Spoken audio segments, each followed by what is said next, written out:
दसैँ भनेको शक्ति उपासना हो। अक्षत नाश नहुने गुण भएको हुनाले त्यसलाई अक्षता भनेको छ। त्यसले हाम्रो प्राण धानेको छ।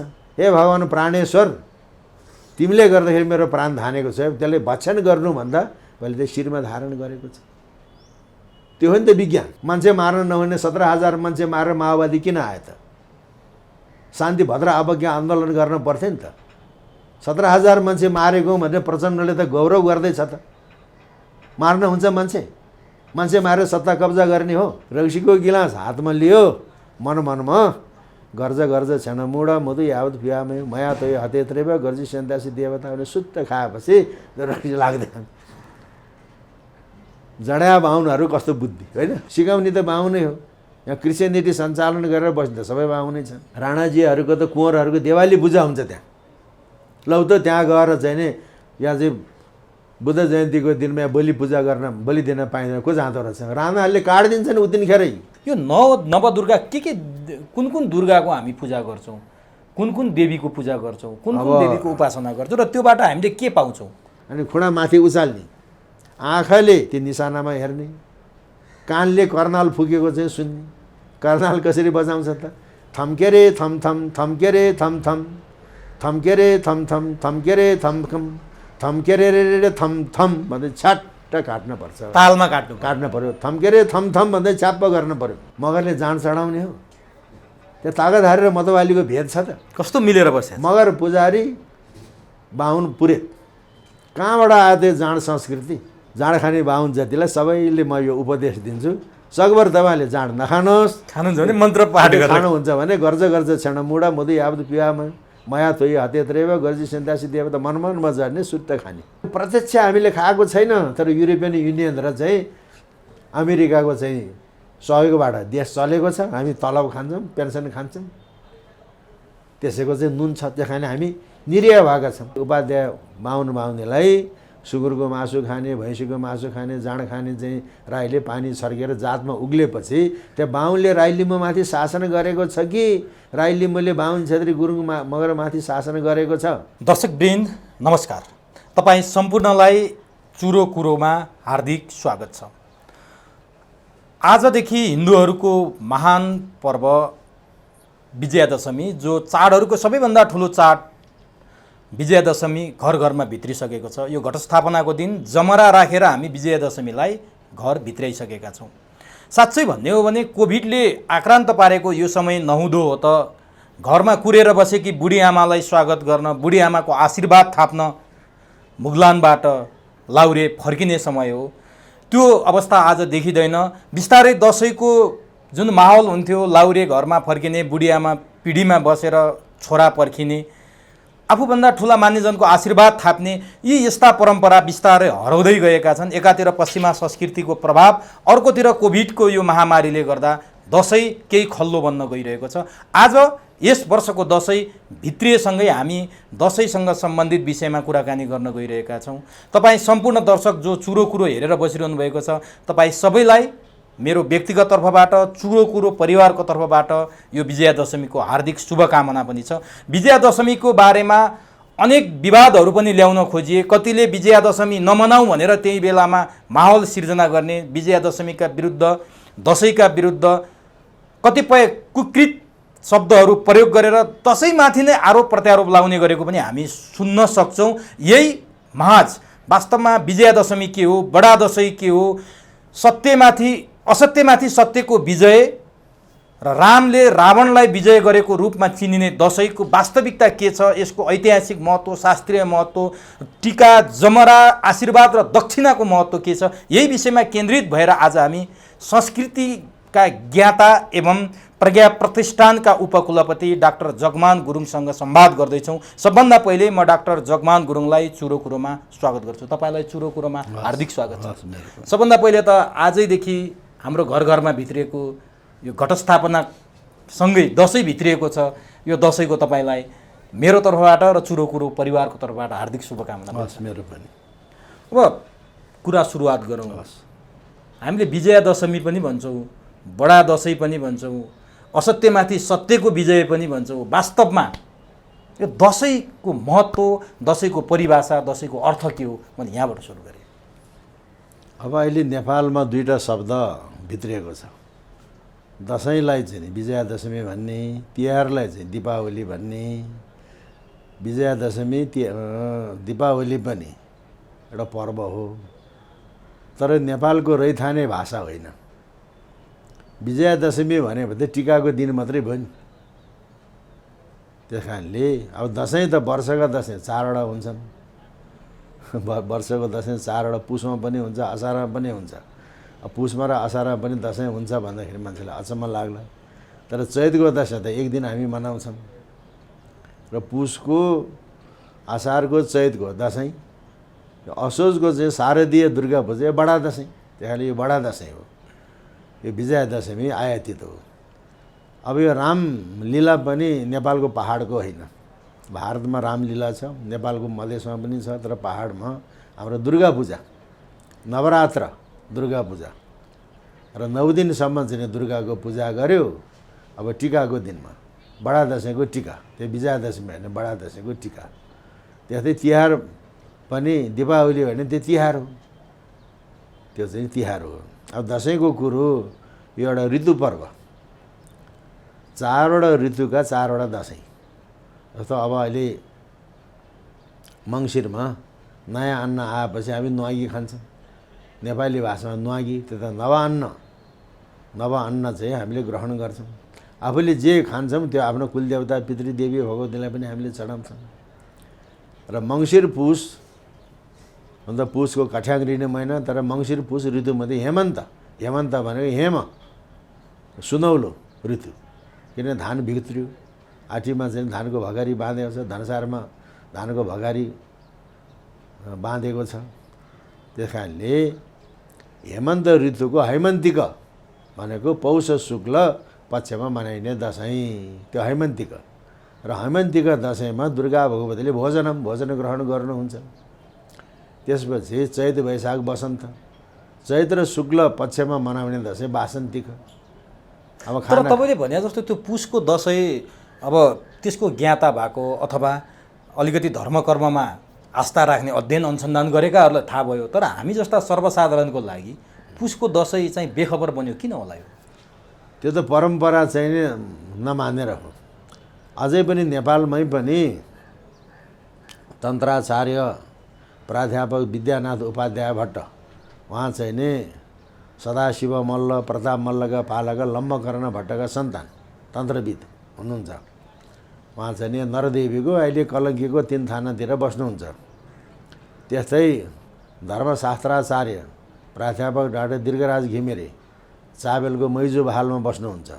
उहाँहरूले चाहिँ पुसमा पनि, असारमा पनि, चैतमा पनि असोज जस्तै घटस्थापना गरेर जमरा उमारेर नवरात्र मनाउनुहुन्छ।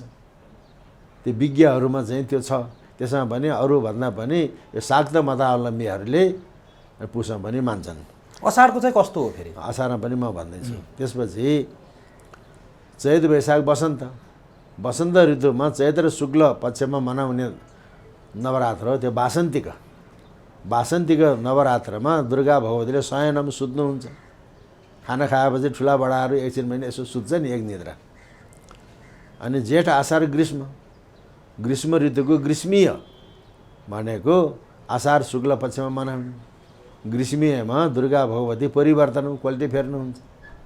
त्यसपछि असोज, कार्तिक, शरद ऋतुको चाहिँ नि आश्विन शुक्ल पक्षमा मनाइने, आश्विन शुक्ल पक्षको प्रतिपदा मनाइने त्यो शारदीय दुर्गा पूजा। शारदीय दुर्गा पूजामा चाहिँ देवी भगवती प्रबोधनम बिउजनु हुन्छ। त्यस कारणले यो चाहिँ शारदीय दुर्गा पूजालाई बढी महत्त्व दिएको छ। अरू चाहिँ पुसको, असारको, चैतको, हामीले पुसको र असारको त हामीले बिर्सिसक्यौँ। कतिपयलाई त बिर्सिसक्यो होइन, कतिपयलाई मात्रै थाहा छ, सर्वसाधारणलाई थाहै छैन। अनि चैतको चाहिँ नि चैत र शुक्ल अष्टमीको दिनमा चैते दसैँ भनेर एक दिन मनाउँछ।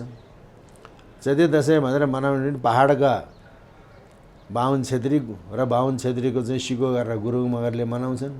यहाँको नेवारले चैते दसैँ चाड मान्दैन, मधेसमा छैन, अघि ती पनि हिन्दू नै हुन्। अब त्यो हो।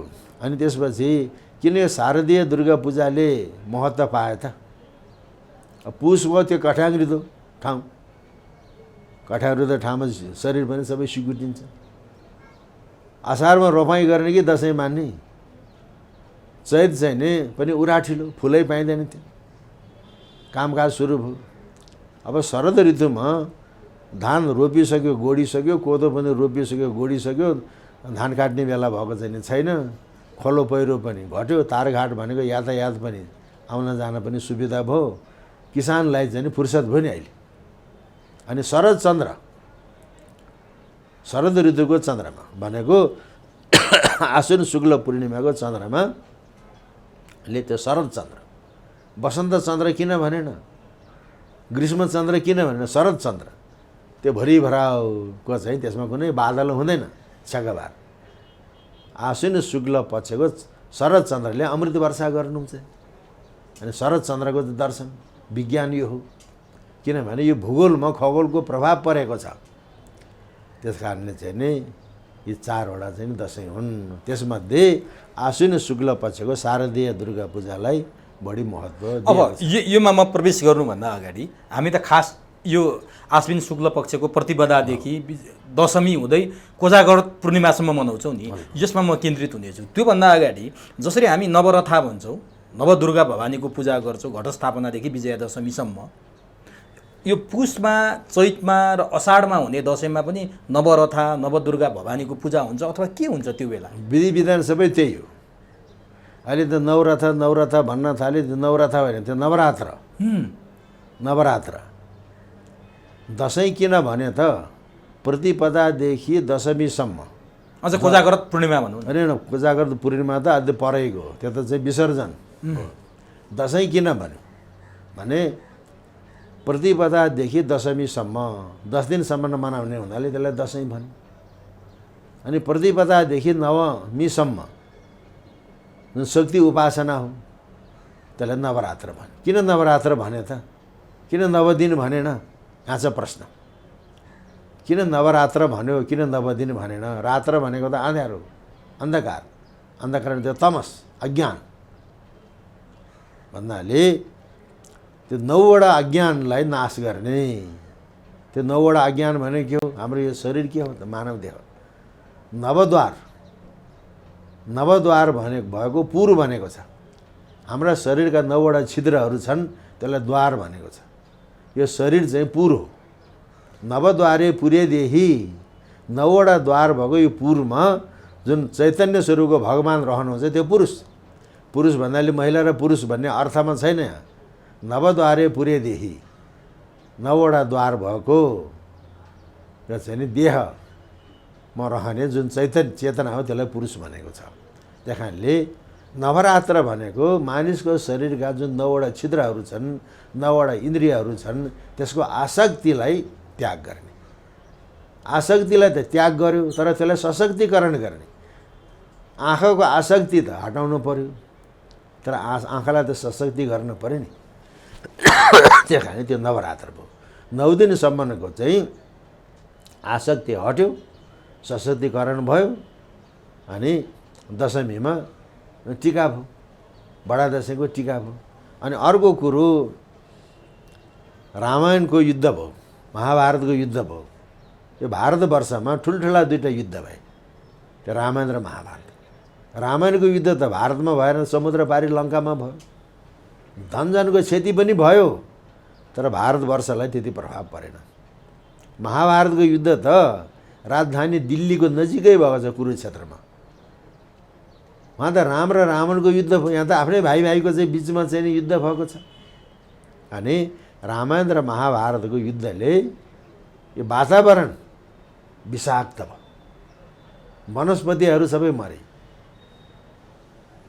कतिपय महिलाहरू चाहिँ एकल जीवन बिताउनु पर्यो। उनीहरूको धवा भनेको चाहिँ सौभाग्य हो, विहीन भए विधवा।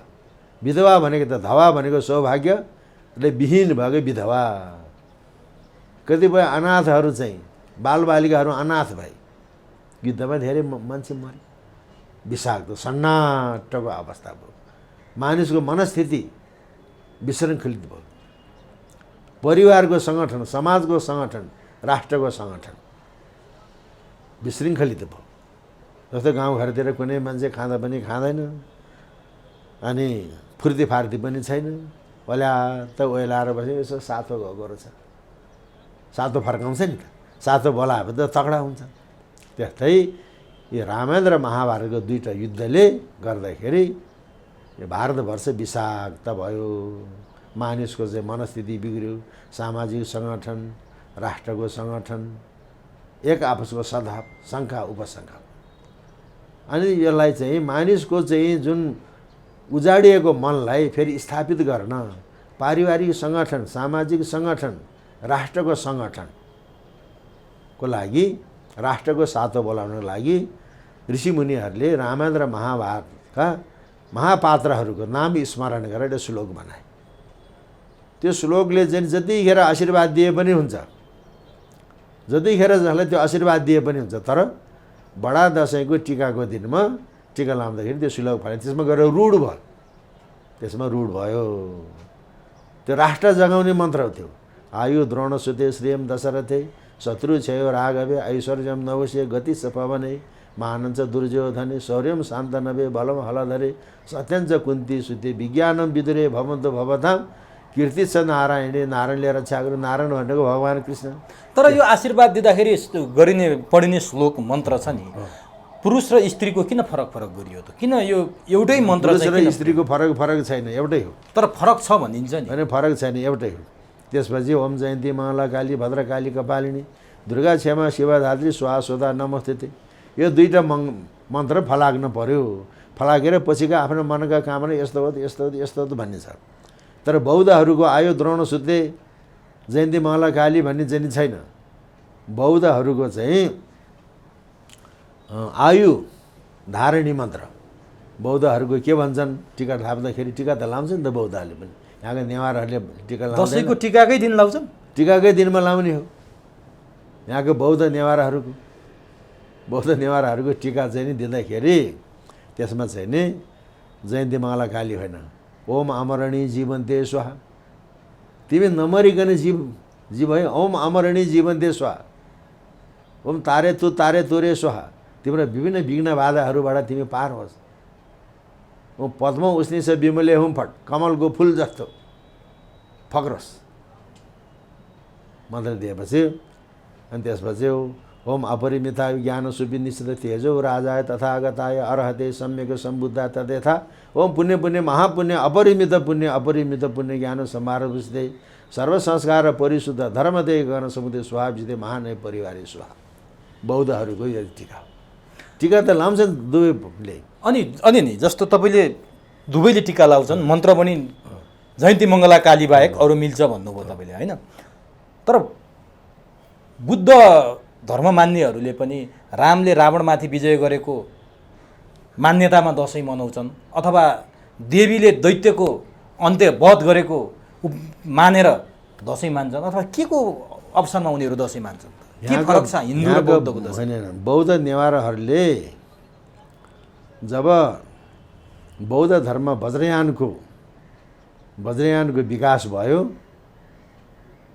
बौद्ध तन्त्रमा अष्टमातृकालाई पनि मानेको छ। अष्टमातृका त शैव शाक्त मतको देवी हो।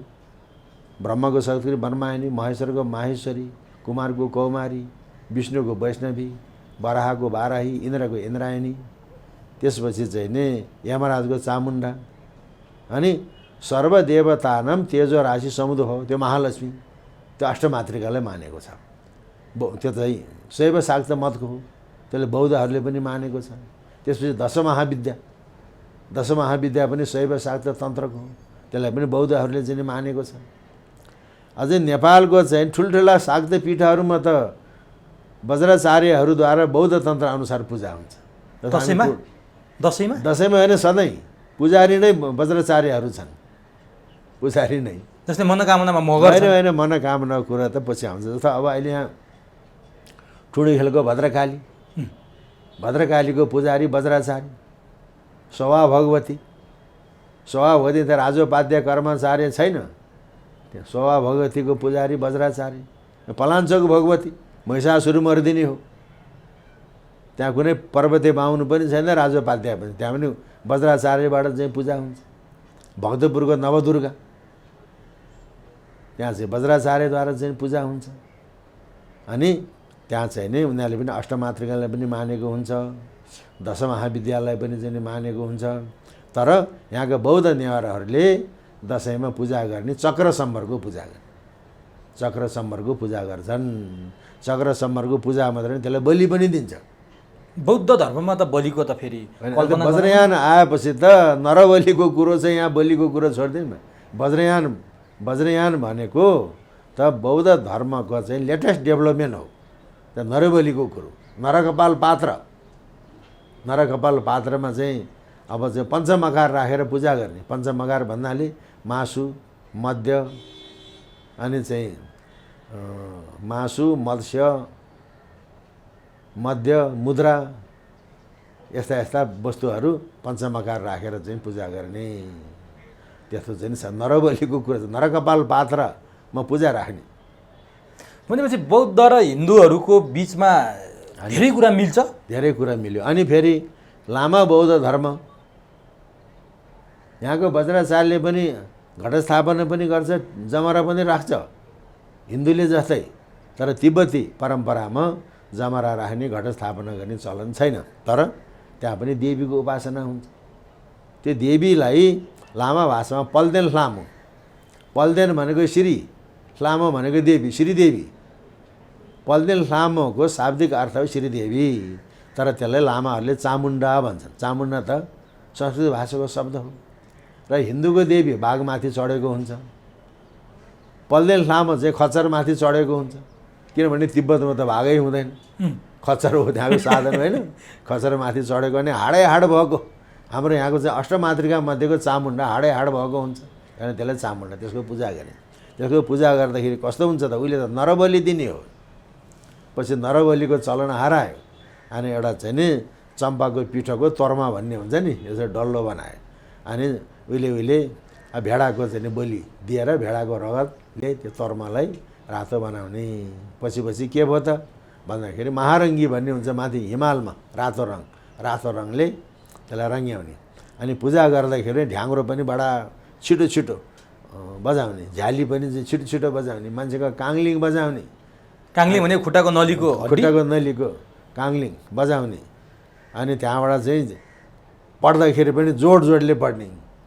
महाबलिन्दला खाए खाए, महामांसला खाए खाए, महारक्तला खाए खाए। त्यो त संस्कृत फलाकिएको छ नि त, त्यो तिब्बती भाषा हो र होइन। महाबलिन्द, महाबली भने के हो, त्यो नरबली। महामांस मान्छेको मासु, महारक्त मानिसको रक्त, खाए खाए खाऊ भने। त्यो भनेपछि त्यो तर्मालाई चक्कुले काटेर 2 टुक्रा बनाउँछ, त्यो नरबली हो। तर नरबलीको प्रतीकको रूपमा अनि अहिले त्यो पूजा त भइरहेको छ, चामुण्डाको पूजा। दसैँ भनेको शक्ति उपासना हो। अब यो शक्ति उपासना घटस्थापनादेखि विजयादशमीसम्म 9 दिन चल्छ। अब यो शक्ति उपासनामा हिन्दू धर्मको कुरा अनुसार, जस्तै हाम्रै यहीँ तपाईँ अघि भद्रकालीको कुरा गर्नुभयो, मैती देवीको मन्दिरको कुरा गर्यो, कात्यायनीका कुरा गर्यो। यो नवदुर्गा कुन दुर्गाको हामी पूजा गर्छौँ, कुन देवीको पूजा गर्छौँ, कुन देवीको उपासना गर्छौँ, र त्योबाट हामीले के पाउँछौँ? नवदुर्गामा एउटा चाहिँ दुर्गा सप्तशती परम्पराको नवदुर्गा छ। प्रथम शैलपुत्री, द्वितीय ब्रह्मचारिणी, तृतीयम चरण घण्टिती, कुसुमाण्टिती, चतुर्थम, पञ्चम स्कन्द, षष्ठम कात्यायनी छ, नवम सिद्ध, अनि अष्टम महाकृति, नवम सिद्धात्री। त्यो चाहिँ नि चण्डी परम्पराको हो। तर भविष्य पुराणमा प्रथम शैलपुत्री भन्दैन, त्यहाँ चाहिँ चण्डा, उग्र चण्डा, महोग्र चण्डा भन्ने छ। मलाई पुरा भन्न आएन। भविष्य पुराणमा चाहिँ नि प्रथम शैलपुत्री भन्दैन, त्यहाँ चण्डा, उग्र चण्डा, महोग्र चण्डा, त्यस्तो नवदुर्गाको त्यो उपासना हुन्छ। अनि पहिलो घटस्थापनाको दिनमा शैलपुत्रीको पूजा हुन्छ। गर्दा नवमीको दिनमा चाहिँ नि अब चाहिँ सिद्धिदात्रीको चाहिँ नि पूजा हुन्छ। त्यो चाहिँ नि परम्परा हो। फेरि अर्को कुरो, शक्ति उपासना भनेको प्रकृतिको उपासना हो। र अब अहिलेको चाहिँ शक्तिको पूजा भनेर पनि हामी दसैँलाई चिन्छौँ। दसैँ भनेकै शक्ति उपासना, दसैँ भनेकै शक्ति उपासना हो। र शक्ति उपासना भनेकै प्रकृतिको उपासना। यहाँ प्रकृतिको उपासना, प्रकृतिसँग चाहिँ सम्बन्ध नजिकको छ त यहाँका आदिवासी जनजाति छन्, जसले यो दसैँ हाम्रो होइन, राज्यले लादेको छ, यो बाहुनको दसैँ हो, छेत्रीको दसैँ हो, हामीलाई लादेको छ भन्छ नि। तर प्रकृतिसँग चाहिँ नि सम्बन्धित को छ त? आदिवासी जनजाति। भनेपछि दसैँ आदिवासी जनजातिको हो। आदिवासी जनजातिको हो। जस्तो अब मैले भने नि दसैँ भनेको शक्ति उपासनाको पर्व हो। शक्ति उपासना सबैले गर्छन्। जस्तो अब अहिले धनकुटाको पूर्वाञ्चलको चाहिँ महत्त्वपूर्ण देवी कुन हो त? धनकुटाको छिन्ताङ भगवती, त्यो जाल्पा देवी हो। त्यो राईहरूले पत्ता लगाएर ल्याएको, राईको ढाक्रेहरूले पत्ता लगाएर ल्याएको, त्यहाँ राई नै छ पुजारी। त राई पुजारी भएको ठाउँमा बाहुन, छेत्री, गुरुङ, मगर सबै जान्छन् त्यहाँ। 300 मुरीको चाहिँ खेत छ, त्यसलाई सेरा, राई पुजारी छ। राई पुजारी भएको ठाउँमा राई मात्रै जान्छ न, अरू सबै जान्छ शक्तिको उपासना। अथवा गढीमाई 12 जिल्ला कल्लयाको विश्वमा सबभन्दा बढी बलि पशु बलि हुने त्यो थारू छन् त्यहाँ पुजारी, थारू पुजारी, थारू धामी। अब त्यो चाहिँ थरुवान भूमिपुत्र थारूहरू भयो। गोर्खाको मनोकामना मगर छ पुजारी। छब्दी बरामा त माछालाई शक्ति मानेको छ, मगर छ पुजारी। अब यस्ता किसिमका चाहिँ नि शक्ति भयो। अब सुर्खेत तपाईँकै चाहिँ जिल्लातिर जाऊँ, त्यो देउती बजे, देउती बजेको त गङ्गामाला देवी बाहुनी। देउती बजे अहिले लोक भाषामा देउती बजे भने त्यसको शास्त्रीय नाम गङ्गामाला, गङ्गामाला भनेको बाहुनी। तर पुजारी त राजी छ। राजी भनेको त खोलाको किनारामा बस्ने, माछा मार्ने, डुङ्गा चलाउने बोटे जस्तो जाति हो। राजी छ नि त्यहाँ पुजारी। शक्तिको उपासना भयो कि भएन? त्यस्ता किसिमका छन्। जस्तो अब अर्को कुरो, यहाँ नवलपुरमा तपाईँ चाहिँ नि पश्चिमतिर जाँदा आउँदा नवलपुरको कावासतीमा पुगेपछि दायाँ नजर गरेर माथि डाँडा हेऱ्यो भने अग्लो अग्लो दुईवटा डाँडा, देउचुली बर्चुली। त्यहाँ देउचुलीलाई नवलपुरका चाहिँ थारूहरूले आफ्नो शिरस्थान मान्दछ। त्यहाँ कुमारवर्ती माई, कुमारवर्ती माई। अनि नवलपुरका दण्डाका थनेत थारू, अरू ठाउँका थारूले आफूलाई चौधरी लेख्छन्, तर दण्डाका थारूहरूको थनेत। थनेत भनेको स्थानीय, रैथाने भन्छौँ नि। स्थानीय भनेको त चाहिँ संस्कृत भाषा भयो। नेपालीमा त्यसलाई रैथाने भन्छन्, त्यसलाई थनेत। थनेतहरूको पूजा गर्ने ठाउँ थियो। अब त्यस्तो चैत्र शुक्ल पूर्णिमाको दिनमा कुमारवर्ती माईको पूजा हुन्छ। कति कति बोली त्यो थाहा भनेको चाहिँ त्यो शक्ति उपासनाको कुरा हो। तर अब यहाँनिर अर्को कुरो के आउँछ भन्दाखेरि अहिले नेपालमा जुन यो दसैँ मान्ने विधि विधान छ, त्यसमा हिन्दू विधि विधानले बढी प्रभाव पारेको छ। किन प्रभाव पारे त भने शासकीय सत्ताको साथसाथमा त्यो प्रभाव पारेको। त्यतिखेरको चाहिँ सामन्ती शासनकालको सत्ता कस्तो थियो? जस्तो अब अहिले सङ्घीय लोकतान्त्रिक गणतन्त्र आयो। 3 तहको शासन भनेको छ नि। एउटा चाहिँ गाउँपालिका, नगरपालिका, एउटा प्रदेश, एउटा चाहिँ सङ्घीय भनेको छ। प्रत्येक वडामा चाहिँ सबै पार्टीका चाहिँ आफ्नै इकाइ छन् हैन। सरकारी इकाइमा वडा कार्यालय छ वडामा, तर सबै पार्टीका आफ्नै इकाइ छ नि। अहिलेको चाहिँ सामन्ती शासनकालको व्यवस्था कस्तो थियो भने केन्द्रमा राजा बस्थे। अनि राजा बस्ने चाहिँ ठाउँलाई पछि दरबार भन्न थाल्यो। पहिले त दरबार भन्ने थिएन, पहिले त कोर्ट भन्थ्यो। त्यो कोर्टको विकसित रूप दरबार भयो। दरबारमा कोर्टमा राजा बस्थे। अरू देशका अनि ठाउँमा सुरक्षाको लागि र प्रशासनको लागि कोर्टहरू स्थापना गर्थे। जस्तै म बस्ने ठाउँ, मेरो जिल्लाको ठाउँ नै गजुल कोर्ट, जहाँ राजा बसेथे। हो, राजा बस्थे। कोर्ट कुनैमा राजा बस्थे, कतैमा रजौटा बस्थे, राजाभन्दा मुन्तिरका। कुनैमा मिर उमरा बस्थे, मिर उमरा भन्दा सैनिक कमान्डरहरू बस्थे। त्यस्तै गढी गौडा गोसारा भन्ने आएपछि त्यहाँ त अनि गढी गौडा गोसारा एउटै गाउँमा पनि धेरै टोल हुन्छन्। टोलै पिछेको चाहिँ तालुकदार जिम्माल मुखिया हुन्छ। एउटै टोलमा पनि 2-3वटा जुत्ता हुन्छ। जुत्ता भनेको इकाइ। अघि तम्सु लेख्दाखेरि नि फलाना जिम्मु जुत्ता जिम्माको, जिम्मु भनेको फलाना जिम्मुवाल मुखिया जुत्ता जिम्माको, त्यो इकाइ भयो नि। त्यो इकाइमा चाहिँ नि आएको चाहिँ सामन्ती शासनकालको व्यवस्था कस्तो थियो भने तखतमा चढेका राजा। तखत भनेको त उर्दू शब्द हो, त्यसलाई हामीले नेपालीमा लियौँ तखतमा चढेका राजा। त्यो तखतमा चढेका राजाले पछि गद्दिन सिंह राजा भन्न थाले। गद्दिन सिंह राजा राज्य अधिकारी, राज्यको अधिकारी। अनि राजाका बडा गुरुज्यू चाहिँ धर्माधिकारी। त्यही कारणले गद्दिन सिंह राजाको श्री 5 अनि धर्माधिकारी बडा गुरुजीको श्री 6 एक तह माथि। अनि बडा दसैँमा मौलोको पूजा, दुर्गा भवानीको पूजा गर्ने, राज्याधिकारी तखतमा चढेका राजा गद्दिन सिंह राजाले पानी समाउने, अनि श्री 6 बडा गुरुजीको समुपस्थितिमा मूल पुरोहितले सङ्कल्प वाक्य भन्ने अनि पूजा हुने। अनि राजा नबसेको ठाउँमा रजौटाले पानी समाउने, रजौटा पनि नभएको सम्म चाहिँ मिर उमराले उमराहरू मध्येको पनि चाहिँ नि ठुलोलाई मिर उमरा भन्ने, जस्तै मिर सुब्बा भनेको जस्तो। अनि गढी गाउँडामा तालुकदार जिम्मल मुखियाहरूले राज्याधिकारीको चाहिँ स्वरूपमा उसले पानी समाउने, धर्माधिकारीको चाहिँ प्रतिनिधिको रूपमा अनि चाहिँ 52 पुरोहितले सङ्कल्प वाक्य भन्ने। अब ती चाहिँ नि उमरा मिर उमरा गढी गाउँडाका द्वारे गाउँका तालुकदार जिम्मल मुखिया त सबै बाहुन सबै क्षेत्री ठकुरी त छैन, गुरुङ मगर राई लिम्बू पनि छन्। त्यहाँ शासनको अख्तियार पायो नि, शासनको अख्तियार पायो। त्यस कारणले चाहिँ अहिले चाहिँ दसैँ मान्ने जुन परम्परा हो त्यसमा हिन्दू विधिको बढी प्रभाव छ। अब अर्को कुरो छिन्ताङ भगवतीको त कुरा त भयो, मैले पटक यो कुरा भन्ने गरेको छु। अहिले आदिवासी जनजातिहरूले दसैँ हाम्रो होइन राज्यले लादेको बाहुनको क्षेत्रीको भन्छ। अनि दसैँ मानेर चाहिँ नि आदिवासी जनजातिले के पायो त, के पाए भन्दाखेरि म 2048 सालमा अरुण तेस्रो वातावरणीय अध्ययनमा सङ्खुवा सभा गएँ। सङ्खुवा सभाको चाहिँ नि जिल्लाको सदरमुकाम खाँदबारीदेखि माथि सेखा भन्ने एउटा गुरुङ गाउँ छ भित्तामा, सेखाको पुछारमा पाङमा भन्ने एउटा चाहिँ नि राई गाउँ छ। त्यहाँ 52 पगरीको राई गङ्गा प्रसाद राईलाई मैले भेटेँ, म आफैले भेटेको 2048 सालमा।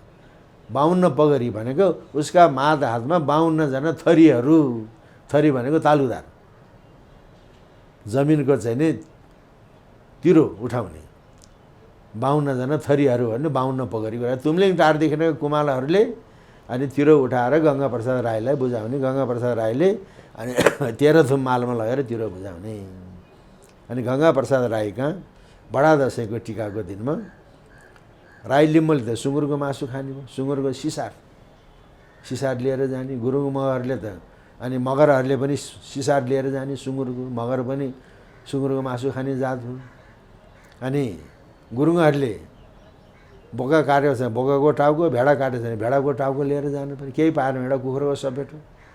बाहुनहरूले दही केरा, सबै घरमा दुहुनु पनि हुँदैन, सबै घरमा केरा पनि हुँदैन, केही छैन, के लाने त? एउटा खुर्सानी, हरियो खुर्सानी यसो टोपरी यहाँ लगाएर उसले मान्न जान अनिवार्य। अनि टिका लाउने थियो, तर राईले त के खाँचोले टिका लगाइदिन्थ्यो बाहुनको निधारमा। उता चाहिँ तङ्बा खाएर चाहिँ सुँगुरको चाहिँ गर्दनको मासु खाएर चाहिँ राई भएर बसेको छ, टिका लगाइदिनु त बाहुन छ नि त। हिन्दू धर्म घुसेन, हिन्दू धर्म घुस्यो भन्दाखेरि अहिलेको नीति के थियो भन्दाखेरि यो आदिवासी जनजाति गुरुङ मगर राई लिम्बूलाई हाम्रो पक्षमा लिनुपर्छ, हाम्रो पक्षमा लिनु। हाम्रो पक्षमा कसरी लिने त? शासन सत्ताको केही हक अधिकार यिनलाई पनि दिने, यिनलाई दिएपछि हाम्रो पक्षमा आउँछ। तर यिनलाई स्वतन्त्र छोड्न हुँदैन, हिन्दू धर्मको अङ्कुशी लगाएर राख्नुपर्छ भन्ने नीति। अब गङ्गा प्रसाद राईकोमा कुनै उपाध्याय बाहुनी हाडनातामा बिग्रियो, खत लाग्यो भनेदेखि त सजाय बिहोर्नु पर्यो। होइन बात मात्रै लागेको रहेछ, कसुर त ठहरिएन भने चख्याउनु पर्यो नि। चख्याउँदा कसरी चख्याउने भने गङ्गा प्रसाद राईको आँगनमा गाईको गोबरले लिप्यो, हाडनाता करणीको चाहिँ नि बात लाग्यो, उपाध्याय बाहुन भने त्यहाँ टुक्रुको बस्यो। गङ्गा प्रसाद राईले सुनपानी छर्किदिएपछि आफ्नो जातमा उक्ल्यो भने राईले बाहुनलाई सुनपानी छर्किदियो, शुद्ध बनायो। हिन्दू धर्म अवलम्बी आर्य संस्कृतिका अनुयायी तागाधारी उपाध्याय बाहुनीलाई सुँगुरको मासु खाने, भैँसीको मासु खाने, जाँड खाने चाहिँ राईले पानी छर्केर जातमा उक्लेपछि त्यहाँ बाहुनले राई लिम्बूमाथि शासन गरेको छ कि राई लिम्बूले बाहुन क्षेत्री गुरुङ मगरमाथि शासन गरेको छ? त्यो त एउटा उदाहरण मात्रै हो। जस्तो अब यो नेपाल प्रज्ञा प्रतिष्ठानको पूर्व कुलपति बैरागी काइला, नेपालको चाहिँ नि पूर्व सभामुख सुभाष नेवाङ, लिम्बुवानको दस लिम्बुवानका लिम्बू सुब्बाहरू जसको घरमा ठिङ्ग्रो मुङ्ग्रो त्यहाँ अपराधीलाई चाहिँ नि त्यसको पिठोमा ठटाएर त्यसलाई कायल भनेर मुङ्ग्रो ठिङ्ग्रोमा राख्ने ठिङ्ग्रो पाल्ने हो यी त बैरागी काइला र चाहिँ सुभाष नेमाङ कस्तो पावर इन्जोय गरे होला त। बाहुन भनेर सबै फटाहा त हुँदैन, सबै धनी हुँदैन, गरिब निम्बुका पनि हुन्छन्, ढाकर पनि हुन्छ। राईको चाहिँ लिम्बूको चाहिँ नि आश्रयमा बसेका, खेत हुँदैन, पाहाको जग्गा छ, रातभरि पानी पऱ्यो, भल छोप्पा भोलि धान रोप्नु पर्ने छ, ठिक्क छ, भोलि यहाँ धान रोप्ने माथि डाँडाबाट राईले फलाना भनेर बोलाउँछ। हजुर भने ल मेरो फलाना ठाउँमा चाहिँ खेत रोप्न जानु पऱ्यो भनेपछि भोलि त मेरो यस्तो छ हजुर म त भ्याइन भनेपछि अनि त्यहाँबाट चाहिँ पक्लास भोलि उठेर कहाँ जाँदो रहेछ हेरेर हामीलाई भन्छ। राईले माथि डाँडा दियो बाहुनलाई, अनि बाध्य भएर नि त राईको खेत जोत्न जानु परेन, आइया भन्न पाएन। सबै बाहुन त्यस्तो होइन, ल भोलि उठेर कहाँ जाँदो रहेछ हेरेर हामीलाई। त्यो तितो सत्य हो पूर्वाञ्चलको। त्यस्तो ठुलो पावरी इन्जोय गरेको छ दसैँ माने बापत, किनभने राज्यको सत्ताको हक अधिकार पनि दिनुपर्छ, तर हिन्दू धर्मको अङ्कुशी लगाएर राख्नुपर्छ। त्यो नीति यो ठिक हो, त्यो ठिकै त हो त नि, त्यो ठिकै हो। त्यसो भए अहिले किन यति धेरै जनजाति आदिवासीहरूले दसैँको विरोध गर्छन्? अझ भन्ने हो भने अब घटस्थापनाको दिनदेखि नै उनीहरू दसैँ नमनाऊ भनेर ब्यानरै लेखेर अगाडि बढ्छन्, यस्तो किन भइरहेछ? त्यसमा चाहिँ नि अब अहिले मङ्गोल नेसनल अर्गनाइजेसन भन्ने छ, त्यो क्रिस्चियनहरूको चाहिँ नि संस्था हो। अब त्यसपछि अहिले आदिवासी जनजाति भन्ने सिकाउने त बाहुनै त हो, सिकाउने त बाहुनै हो। यहाँ क्रिस्चियनिटी सञ्चालन गरेर बस्ने त सबै बाहुनै छन्। तपाईँ साइमन पाण्डेको नाम सुन्नुभएको छ तपाईँले? साइमन पाण्डे नेपालको टप मोस्ट क्रिस्चियन। त्यो साइमन पाण्डे भनेको अघि यहाँ चाहिँ नि नयनराज पाण्डे, केशरीराज पाण्डे बडा गुरुजीहरू भएको थियो नि त। अहिले चाहिँ श्री छ बडा गुरुजी, खैनराज पाण्डेको पालासम्ममा श्री छ बडा गुरुजी भन्ने थियो। त्यसपछिका बडा गुरुजीले श्री छ भनेन, श्री छ बडा गुरुजी खैनराज पाण्डे रक्तकालीको, अनि त्यसपछि नयनराज पाण्डे भए, केशरीराज पाण्डे भए। यिनीहरूको 13 दिने दाजुभाइ हो साइमन पाण्डे। एकातिर राजाको बडा गुरुजी भएर पनि खाएको छ त्यो बाहुनले, राजालाई चाहिँ व्रतबन्धमा मन्त्र सुनाउने, राज्यारोहण गराउने, राज्याभिषेक गराउने। एकातिर क्रिस्चियन भएर पनि खाइरहेको छ, सिकाउने त बाहुनैले हो। त्यही कारणले क्रिस्चियनहरूको चाहिँ लहैमा लागेर बडा दसैँको होइन दसैँको विरोध गर्ने सम्पूर्ण कुरो क्रिस्चियनहरूको ग्रान्ड डिजाइन हो। ग्रान्ड डिजाइनको एजेन्ट बाहुन छन्, बाहुनहरूबाट परिचालित जनजातिहरू चाहिँ छन्। यस्तो त्यसो भने यो बडा दसैँ छ नि नेपालीहरूको महान चाड हो, हिन्दूहरूको महान चाड हो? नेपालीहरूको महान चाड भन्छ, तर आज हिन्दूहरूको मात्रै महान चाड हो भनेर जनजातिहरूले नै व्याख्या गरे। त्यो भन्न हुँदैन। अहिले हिन्दूहरूले पनि हिन्दूहरूको महान चाड हो भन्छन्, तर त्यो होइन। आदिवासीहरूले त हाम्रो चाड होइन, हिन्दूको चाड भन्छन्, त्यो होइन। यो सम्पूर्ण नेपालीहरूको चाड हो। तर मैले खोज्दाखेरि मैले भेटेको अनुसन्धानले जस्तै ब्राह्मणहरूको महान चाड जनै पूर्णिमा हो, अनि त्यसपछि आएर शूद्रहरूको महान चाड चाहिँ नि फागु पूर्णिमा हो, वैश्यहरूको महान चाड तिहार हो भनेर भने जस्तै क्षेत्रीहरूको सबैभन्दा ठुलो महान चाड बडा दसैँ हो भनेको मैले पाएँ। कतै यो क्षेत्रीको मात्रै चाड हो, बाहुन क्षेत्रीको होइन, अथवा हिन्दूमा पनि यसरी विभाजन गर्न खोजियो, यो कसको चाड हो? त्यो विभाजन गर्न खोजेको भने त्यो वास्तवमा हो, तर दसैँ भनेको राज्य सत्तासँग सम्बन्धित, राज्य सत्तासँग चाहिँ सम्बन्धित समुदायको चाहिँ चाड हो। अब दसैँको कुरा गर्ने हो भने बाहुनहरूमा बडा दसैँको टिकाको दिनमा मात्रै टिका लाउँछ, त्यसो भोलिपल्ट टिका लाउँदैन। अहिले कुनै बाहुनहरूले पूर्णिमासम्म लाउन थाले, पूर्णिमासम्म लाउन थाले, त्यो पछिको सिको हो। नत्र भने टिकाको दिनमा मात्रै टिका लाउने, टिकाको भोलिपल्टदेखि टिका नलाउने। त्यहाँदेखि ससुराली मावलीमा टिका थाप्न जाने भने नवमीकै दिनमा, अहिलेको जस्तो खुर्र जाने होइन, हिँडेर जाने त्यस्तो थियो। अहिले पूर्णिमासम्म लाउन थाले। तर गुरुङ मगरको टिकादेखि पूर्णिमासम्म दसैँको टिका लाउने। अझ राई लिम्बूको त तिहारको टिकासम्म चाहिँ दसैँको टिका लाउने। सबभन्दा लामो चाहिँ दसैँको टिका कसले लाउने त? राई लिम्बूले लाउने। तर आज तिनै राई लिम्बू दसैँ विरोधी त्यो त क्रिस्चियनको चाहिँ भरौटे भए। तिनै मगर गुरुङहरू दसैँको विरोधी भएका छन्। अब कतिसम्म भने तपाईँले क्रिस्चियनको भरौटे भन्नुभयो, यसको एजेन्ट मुख्य त ब्राह्मण नै हो भनेर पनि भन्नुभयो।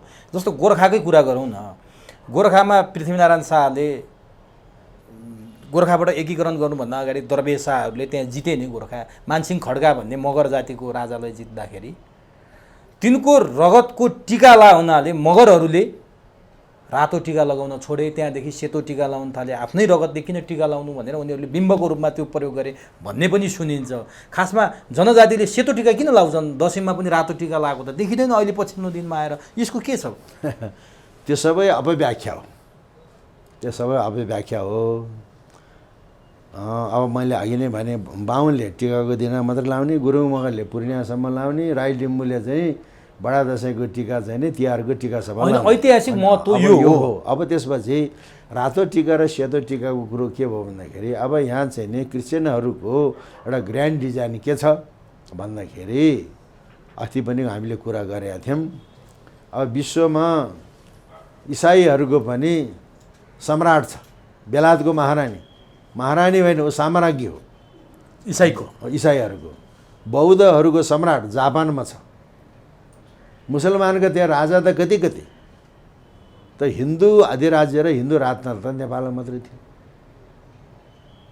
त्यता चाहिँ नि क्रिस्चियनहरूको इसारामा हामीले नै हिन्दू राजतन्त्र पनि हटायौँ, हिन्दू अधिराज्य पनि हटायौँ, हिन्दूका चाडपर्व पनि हटाउँदैछौँ, त्यो हटायौँ।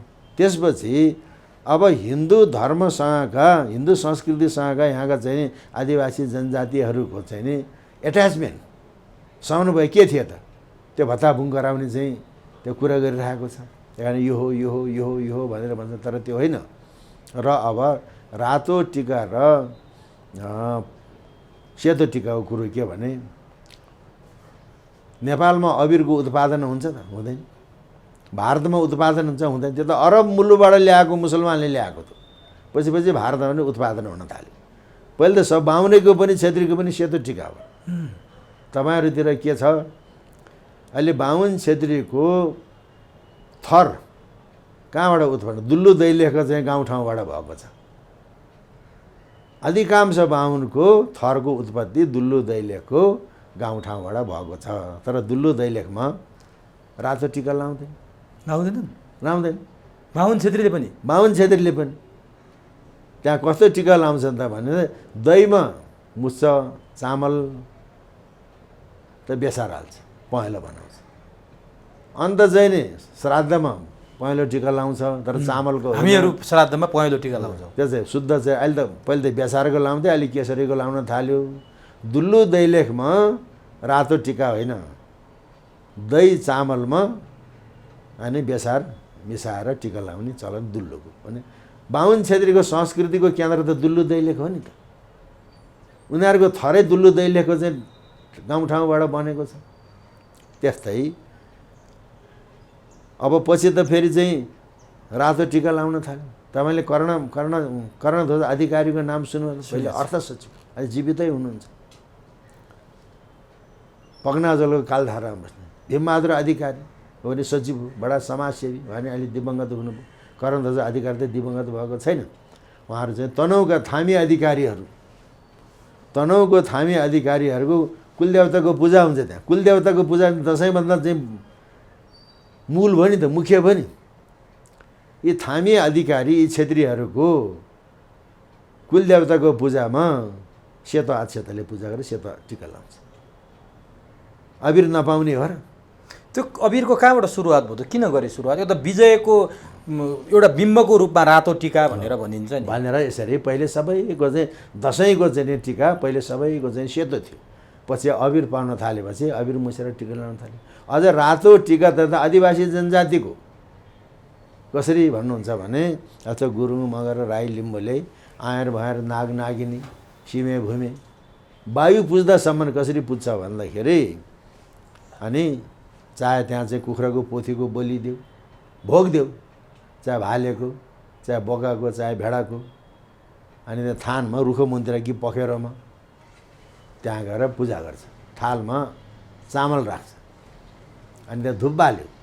त्यो चामल चाहिँ कुखुराको अथवा भेडा बोकाको शिरमा चढाएर त्यहाँ पर्स्यो।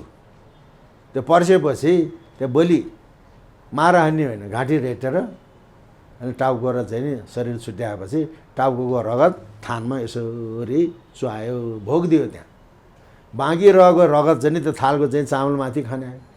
अनि चामलमा चाहिँ रगत मुछेको टिका लाउने गुरुङ मगर राई लिम्बू। तर आज सबैभन्दा बढी विरोध त्यही बलि प्रथा। अपव्याख्या भयो, अपव्याख्या। अब यहाँ चाहिँ नि तपाईँले अब अर्को साल गएर हेर्नुहोस्, इन्द्रचोकमा हलचोकको भैरवलाई राँगोको बलि दिन्छ। त्यो बलि पनि मौलोमा राँगो तरेर छ्याट्टा काट्ने होइन, भदौरे राँगो मत त्यसलाई रक्सी खुवाएर मुद्दु बनाउने। भैरव आफैले चाहिँ नि त्यो छाडा छोडेको राँगालाई थकाइ त्यसले मार हान्नुपर्छ। मार हानेपछि त्यो भैरव र अर्को चाहिँ दुईवटा सवा भक्कु भन्छन्, एउटा सिङमा समातेर ल्याउँछ। अनि त्यहाँ चाहिँ बैठकमा भारदारहरू बस्या हुन्छ। भैरवले चाहिँ नि राँगो चाहिँ टाउको चाहिँ रगतको टिका लगाइदिन्छ। नेवाराहरूले यसो टाउको थाप्छ, टिका लाउँछ। बाहुन छेत्री ठकुरीहरूले चाहिँ नि यसो गर्छ, टिका लाउँदैन। रगतको टिका लाउँदै नेवारको अलि त्यही छ। र गुरुङ मगर राई लिम्बूको चाहिँ यस्तो किसिमको टिका लाउनु भन्दाखेरि हनबैरी भनबैरी भन्ने जात चाहिँ छेत्री हो, ठकुरीको हो, गुरुङ मगर राई लिम्बू हो। बाहुन छेत्री चाहिँ हनबैरी भनबैरी गर्ने जात हो र शस्त्रजीवी जात हो, त शास्त्रजीवी त्यस्तो हो भनेदेखि गुरुङ मगर राई लिम्बू भने लडाका कस्ता भन्दाखेरि दुश्मनलाई उत्तानो पारेर पछारेर त्यसको छातीमा घुँडाले टेकेर आफ्नो कम्मरको कर्दले दुश्मनको छाती चिरेर त्यसको मुटुको रगतको टिका लाउने जात हो गुरुङ मगर राई लिम्बू भनेको। त्यस कारणले अहिले अपव्याख्या भएर चाहिँ यो रातो हाम्रो होइन अर्काको रगत हो भन्नु, त्यो चाहिँ क्रिस्चियनले सिकाएको तोता बोली हो। यो अब यति भनिरहँदा, यति कुरा गरिरहँदा यो चाडपर्व दसैँ अलि विवाद बनिरहेछ। यो पनि क्रिस्चियनिटीको प्रभाव हो भन्ने कुरा हामीले गरिरहेछौँ। अब यो टिका लाउँछौँ नि हामीले, देशभरिमा कति चामलको टिका लाउँछौँ होला। अब यो टिका बहिष्कार गर्ने यसरी पनि सुरु गर्न थाले। देशभरिमा कयौँ मन चामलको टिका लाइन्छ। त्यो बरु गरिब गुरुवालाई त्यो चामल बाँडे उसले पेट भर्न त पाउँथ्यो भनेर फेरि एउटा अधिकार कर्मीहरू पनि निस्किरहेका छन्। एक थरीले बलिको विरोध गर्छन्। तपाईँले अघि भनिहाल्नुभयो, के अरे बाराको गढीमाई मेलाको कुरा गरिहाल्नुभयो, त्यति बेला पनि अत्यन्तै विरोध हुन्छ। दसैँमा पनि बलि प्रथाको विरोध सुरु हुन थाल्यो। खासमा हिन्दू धर्म अलि असहिष्णु अलिकति अरूको हत्या हिंसामा रगतमा मन पराउने, त्यसमा खुसी हुने धर्म हो कि भनेर व्याख्या गर्न थाले। यो बलि चाहिँ यो टिका र बलिको अलि विरोध किन भएको होला? यो त्यही त नि। अब यसमा चाहिँ नि के कुराको व्याख्या गरिदियो भने त्यो धर्म र संस्कृति मान्ने समुदाय पनि हो हामीले गल्ती गरेर छौँ भन्छ भनेर। जस्तो अब अहिले हाम्रो यहाँ विषय एन्थ्रोपोलोजी सोसियोलोजी भन्ने विषय छ नि। हजुर, त्यो एन्थ्रोपोलोजी सोसियोलोजीको विकास कसरी भयो? त्यो जातीय अध्ययन र समाजको मानवशास्त्र र समाजशास्त्रको अध्ययन कसरी भयो भने ब्रिटिसले कुनै ठाउँमा शासन गर्न पर्यो, तिनीहरूको इतिहास के हो, तिनीहरूको भाषा के हो, रीतिरिवाज के हो, अध्ययन गर्यो। अध्ययन गरेर विक पोइन्ट यसो रहेछ, यिनलाई यसो गऱ्यो भने यसरी यसरी यसरी शासन गर्न सक्दो रहेछ भनेर एन्थ्रोपोलोजी र सोसियोलोजीको डेभलपमेन्ट यसरी भएको हो। त्यस कारणले अब चाहिँ शिवरात्रिमा दुध चढाउन हुँदैन, कतिले दुध खान पाएका छैनन् बालबालिकाहरू भन्छन्। अझै पनि पश्चिमतिरको चाहिँ के कुरो छ भने भातै खान पाइँदैन। अनि बडा दसैँको दिनमा दही चामल मिसेको यहाँ टिका लगाइदिएपछि केटाकेटीले बाउले टिका लगाइदिन्छ, टिका झिकेर चाहिँ खप्प मुखा हाल्छ अरे भन्न पनि सुनेको मैले। हो बा होइन बा यस्तो हो कि। तर चाहिँ नि यो केटालाई होकेरै बनाएको छ। टिका किन लायो त? त्यो त अन्न हो नि, त्यो खानेकुरा हो। मान्छेले खाइन्जेल त्यो चामल हुन्छ। चामल पनि कागुनको चामल हुन्छ, मकैको चामल, यो त धानको चामल हो नि। धानको चामल मान्छेले खाइन्जेल त्यो चामल हो। देवतालाई चढाएपछि त्यो चामल भन्दैन, त्यो चामल अक्षता। अक्षता भनेको के हो? क्षत भनेको नाश हुने, अक्षत भनेको नाश नहुने भनेको। अक्षत नाश नहुने गुण भएको हुनाले त्यसलाई अक्षता भनेको छ। त्यसले हाम्रो प्राण धानेको छ। हे भगवान् प्राणेश्वर, तिमीले गर्दाखेरि मेरो प्राण धानेको छ। त्यसले भक्षण गर्नुभन्दा मैले त्यो शिरमा धारण गरेको छ। त्यो हो नि त विज्ञान। विज्ञान पनि छ, मनोविज्ञान पनि छ। तिमी प्राणेश्वर हौ, तिमी प्राणेश्वर हौ, तिमीले गर्दाखेरि मेरो प्राण धानेको छ भगवान् भनेर त्यसलाई भक्षण गर्नुभन्दा पहिले अनि शिरमा धारण गरेको छ। यसको मनोविज्ञान यो हो। तर खान पाएनन्, कति गरिब मान्छेहरू भोकै बसे, यो टिका नलाऊ भन्नेहरूले चाहिँ कुरो नबुझेर यसरी व्याख्या गरे, अथवा तपाईँले भने जस्तो क्रिस्चियनिटीको प्रभाव हो यो चाहिँ नि। यसो भन्नेहरू क्रिस्चियनका चाहिँ सोझै छैनन्, त्यहाँभित्र क्रिस्चियनिटी घुसेको छ। दसैँ मान्नेहरू नै हिन्दूहरू नै, बुद्धिस्टहरू नै छन् त्यहाँ। कतिले कुरो बुझेर यो क्रिस्चियनको चम्चा भएर काम गरेर कुनैले तिनीहरूको चाहिँ हा पछि लागेको चाहिँ छ। अधिकार कर्मी भनेको छ। अब चाहिँ नि दसैँमा ठाउँ ठाउँमा मन्दिरमा आदिवासी जनजातिका मान्छेहरू, बुद्धिस्टहरू, लामाहरू गएर बलि गर्न पाइँदैन भनेर त्यहाँ छेक्न गएको छ सशरीर। अब हामी वैशाख शुक्ल पूर्णिमालाई बुद्ध जयन्ती भनेर मान्छ। नेपालीले वैशाख शुक्ल पूर्णिमालाई बुद्ध जयन्ती भनेर जानेको कति भयो? 25-26 वर्ष भयो। कहाँको 25-26? बुद्ध जयन्ती, बुद्धको जयन्ती मनाउन थाले त्यति भयो भन्ने कुरा चाहिँ 100 वर्ष पनि भएको छैन। बुद्ध जन्मेको चाहिँ त्यति भयो, गौतम बुद्ध पछिल्लो। त्यो पछि थाहा पायौँ हामीले। वीर शमशेर महाराजको पालामा पाल्पा गौडाका हाकिम जर्नल खड्ग शमशेरले, वीर शमशेर त अस्ति भर्खरको होइन, लुम्बिनीको अशोक स्तम्भ फेला परेपछि अनि यहाँ त बुद्ध जन्मेको रहेछ, बुद्ध जन्मेको यति वर्ष भएको रहेछ, 50-60 वर्षभन्दा बढ्ता भएको छैन। वीर शमशेरको पालामा पाल्पा गौडाका हाकिम जर्नल खड्ग शमशेरको पालामा लुम्बिनीको अशोक स्तम्भ फेला परेको। त्योभन्दा पहिले त चण्डी पूर्णिमा। त्यो चण्डी पूर्णिमाका दिन थापाथलीको पाञ्चान मन्दिरमा राणाजीहरूको त कुँवरहरूको देवाली पूजा हुन्छ त्यहाँ। लौ त त्यहाँ गएर चाहिँ नि यहाँ चाहिँ बुद्ध जयन्तीको दिनमा बलि पूजा गर्न, बलि दिन पाइँदैन, को जाँदो रहेछ? राणाहरूले काटिदिन्छन् उतिनखेरै। रक्सी खाएर चाहिँ टन परेका चाहिँ राणाको लग हुँदै छेक्न जाओस् त। कुन बुद्धिस्ट जाँदो रहेछ, कुन गुरु मगर राई लिम्बू जाँदो रहेछ, तत्काल काटिदिन्छ त। अहिले पनि त्यो भन्न गयो भने काट्छ भनेको अहिले पनि हुँदैछ। पाञ्चायन थानमा पाञ्चायन थान भने कहाँनिर छ भने तपाईँले प्रसुति गृह त थाहा पाउनु भयो। थाहा छ। प्रसुति गृहबाट पूर्वतिर गयो भने त्यहाँ पाञ्चायन थान छ। पाञ्चायन थानमा पाञ्चायन भनेपछि त अब गणेश भयो, शिव भयो, सूर्य भयो, विष्णु भयो, देवी भयो। त्यहाँ देवी पाञ्चायन स्थापना गरेको छ। देवी पाञ्चायन स्थापना गऱ्यो भने त्यहाँ बलि पूजा हुन्छ। राणाहरूको चाहिँ राणाजीहरू र कुँवरहरूको देवाली पूजा प्रत्येक 3-3 वर्षमा हुन्छ थापाथलीको पाञ्चायन थानमा। पूर्णिमाको दिन, वैशाख शुक्ल पूर्णिमाको दिन, जुन दिन बुद्ध जयन्ती मनाउँछ। बुद्ध जयन्ती बनाए। बुद्ध जयन्ती भन्दा पछि थाहा भएको। यो त चण्डी पूर्णिमा भनेको छ दुर्गा भगवतीले चण्ड नाम गरेको दैत्यलाई वध गरेको हुनाले देवी भगवती चण्डी कहलाइन्। त्यो पूर्णिमा चण्डी पूर्णिमा कहलाए। तर डाक्टर साहब, त्यसपछि यहाँ भद्रकालीको पीठमा कतिपय नेवारहरूको चाहिँ दिवाली पूजा हुन्छ। नेवारलाई त थर्काउला, ल ठिकै भयो, नेवार थर्किएला। तर थापाथलीको पाञ्चायन थानमा गएर कुन बौद्ध भिक्षु जाँदो रहेछ, कुन गुरु मगर राई लिम्बू गएर यहाँ चाहिँ बलि पूजा गर्न पाइँदैन बुद्ध जयन्ती भन्न जाओस् त त्यहाँका राणाजीहरूले तत्काल उसलाई चाहिँ काटिदिन्छ, जेसुकै होस् भनेर। यस्तो हाम्रो परम्परा हो यो। अब नि डाक्टर साहब, जस्तो धर्म आफ्ना छन्, धेरैका धर्म छन्, यो हिन्दू धर्ममा बलि प्रथालाई किन यति महत्त्व दिएको? के साँच्चीकै भगवान्ले बलि दिनु भन्नुभएको छ काहीँ कतै कि अथवा एउटा निरीह प्राणीको बलि दिएर देवता देवी भगवान खुसी हुने भन्ने के मान्यतामा हामीले यो गर्यौँ? किन दिन्छौँ हामीले बलि? यसको महत्त्व के छ? पशुमा पनि प्राण छ, सबैले जानेकै छ। पशु पनि हामी जसरी हिँड्छ, खान्छ, घाँस खान्छ, त्यसलाई पनि लोग्ने चाहिन्छ, स्वास्नी चाहिन्छ, छोराछोरी चाहिन्छ, छोराछोरी चाहिन्छ। वनस्पतिमा प्राण छैन र, धानमा प्राण छैन, फुलमा प्राण छैन, फलफुलमा प्राण छैन। स्थावर जङ्गम, हामी हिँडुल गर्ने जति चाहिँ जङ्गम भयौँ, त्यो स्थावर भयो। त्यहाँ पनि प्राण छ नि त। त्यो धान काट्दाखेरि कति दुख्दो, कति रुँदो, त्यो फल टिप्दाखेरि कति रुँदो, फल हामीले खान हुने, देवतालाई चढाउन पनि हुने। पशु भनेको त मानिसको चाहिँ नि त्यो भोग्य पदार्थ हो, अन्न जस्तै हो, त्यो भोग्य पदार्थ हो।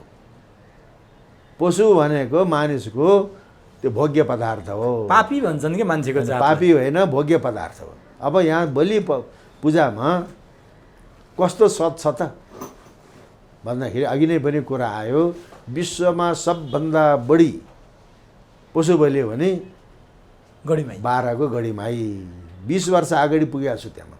मैले के सुनेर त्यहाँ गएँ, गढीमाईप्रतिको श्रद्धा विश्वास पनि होला, तर त्यो बलि दिएको चाहिँ ठाउँमा अब चाहिँ नि मान्छे भएपछि चिल र गिद्ध त काग त परै जाओस्, झिँगा भुसुन पनि आउँदैन भनेर म त्यहाँ गएको, मेरै आँखाले देखेँ त्यहाँ। एउटा पनि केही आउँदैन।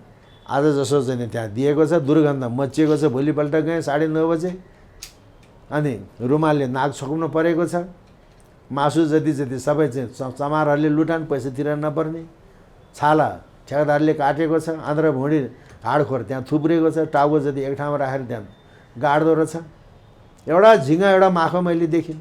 मधेसको ठाउँमा एक थप्पा च्याप पोखिँदाखेरि त झिँगा भर्कन्छ भने त्यो गढीमाईमा किन आयो? त्यस्तै अब तपाईँको गाउँतिर दुल्लुदेखि उत्तरतिर रावतकोट भन्ने ठाउँ छ। रावतकोटमा मष्टथानमा हामी चाहिँ नि अब एउटा छाला र हाडको कुरा नगरेर फलमासु पनि गलेन भने चपाउन गाह्रो हुन्छ हामीलाई।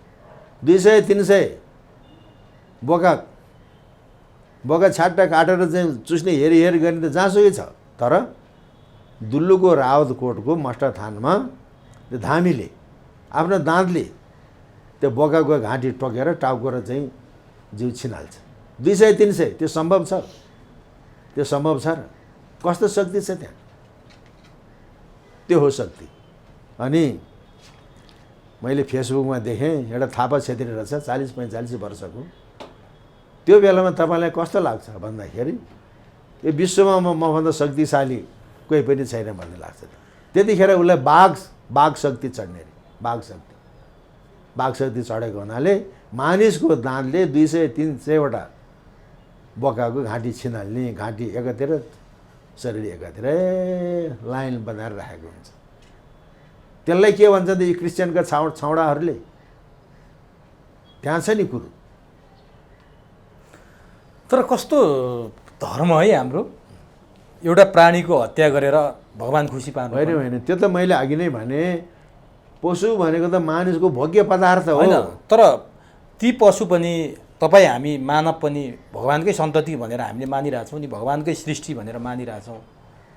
मान्न त मानेको छ, तर अब चाहिँ नि हामी मान्छेले त ल बिचरा यिनीहरूलाई चाहिँ भोग नगरौँ भन्ला। अरू पशुले मान्छ? अरू पशुले मान्छ?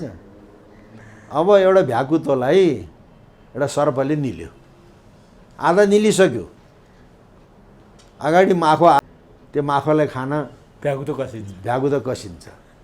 अरू पशुले मान्छ भने? आदिममा त चाहिँ नि सबै जनावर मांसाहारी थिए। तर अलिकति हिन्दू धर्ममाथि सानो छिद्र केही छ, अरूले आरोप प्रत्यारोप लाउने ठाउँ छ भने यही बलि प्रथालाई क्रिस्चियनहरूले अलि बढी। बलि प्रथा मैले भने लामा बौद्ध धर्म त चाहिँ अब नरबलिको कुरो छ, त्यो महाबलिन्द खाए भन्ने कुरो त मैले मन्त्रै पढेर सुनाएँ। महाबलिन्दलाई खाए, महामांसलाई खाए। त्यसो भए यो स्वाभाविक हो, यसमा कुनै यसमा चाहिने हामीले अलिकति पनि हिंसाबोध पाल्नुपर्ने कुनै कारण छैन। हिंसाबोध गर्ने भने त्यसले चाहिँ वध गर्ने, शत्रुको वध गर्ने हो। मान्छे मार्न नहुने 17,000 मान्छे मारेर माओवादी किन आयो त? शान्ति भद्र अवज्ञा आन्दोलन गर्न पर्थ्यो नि त। 17,000 मान्छे मारेको भनेर प्रचण्डले त गौरव गर्दैछ त। मार्न हुन्छ मान्छे मारेर सत्ता कब्जा गर्ने हो? त्यो राँगो त्यो बोका भेडा काटेर के भयो? गाई काट्न कसले सिकाएको छ? गाईको मासु काटेर नेपालमा त गोवध गर्न पाइँदैन भने नि, गाईको मासु खान पाइन्छ? गाई काटेर खान पाउनुपर्छ भने माओवादीले त गाई काटेर चाहिँ खाए, सबै जालीले खायो भने खाए। अहिले पनि मकवानपुरतिर गाई काटेको अभियोगमा 10 जना पक्राउ परेका छन्। काट्न पाउनुपर्छ भनेर दिनै आन्दोलन गरिरहेछन्, गरेका छन्। त 17,000 मान्छे मारेर सत्ता कब्जा गर्न पाइन्छ भनेदेखि त्यो पशु भनेको त मानिसको भोग्य पदार्थ हो, त्यसमा के सत्यता छ भनेर त मैले गढीमाईको कुरा भने, अनि चाहिँ त रावतकोटको कुरा भने, त्यहाँभन्दा बढ्दो कुरो के भने।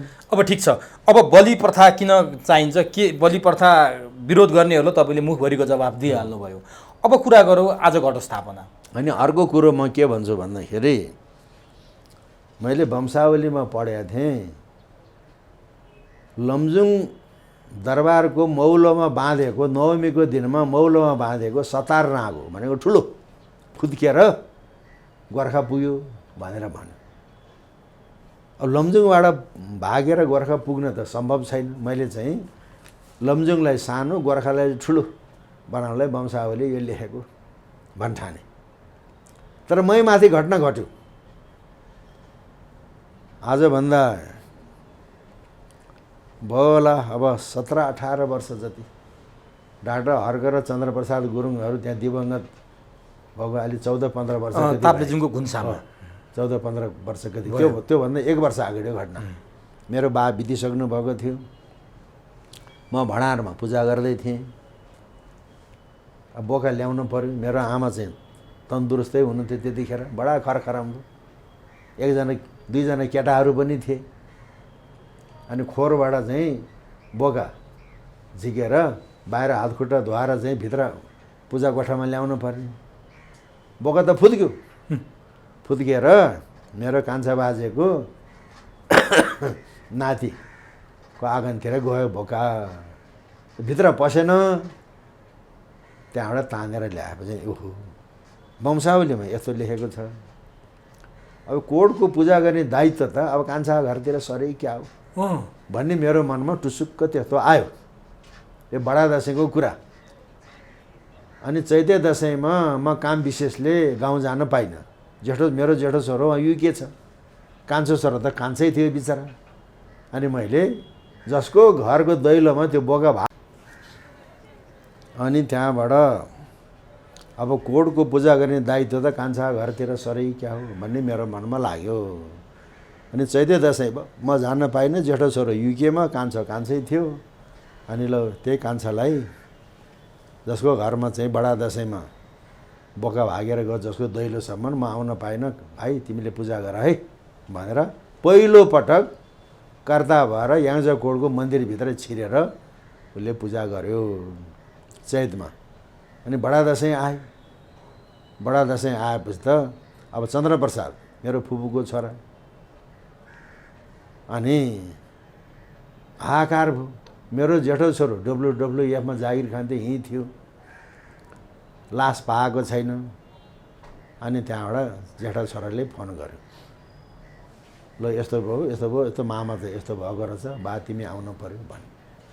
यहाँ कोर्टमा पूजा गर्ने भनेर चाहिँ बसिसकेपछि त बाहिर निस्कन हुँदैन, यस्तो बाध्यता छ बाबु, के गर्ने। जे भयो पनि तिमी नआइ भएन, हामी त्यहाँ त अन्यलमा छौँ, के गर्ने कसो गर्ने, कान्छालाई चाहिँ पूजाको जिम्मा दिएर तिमी आउनु पऱ्यो भन्यो।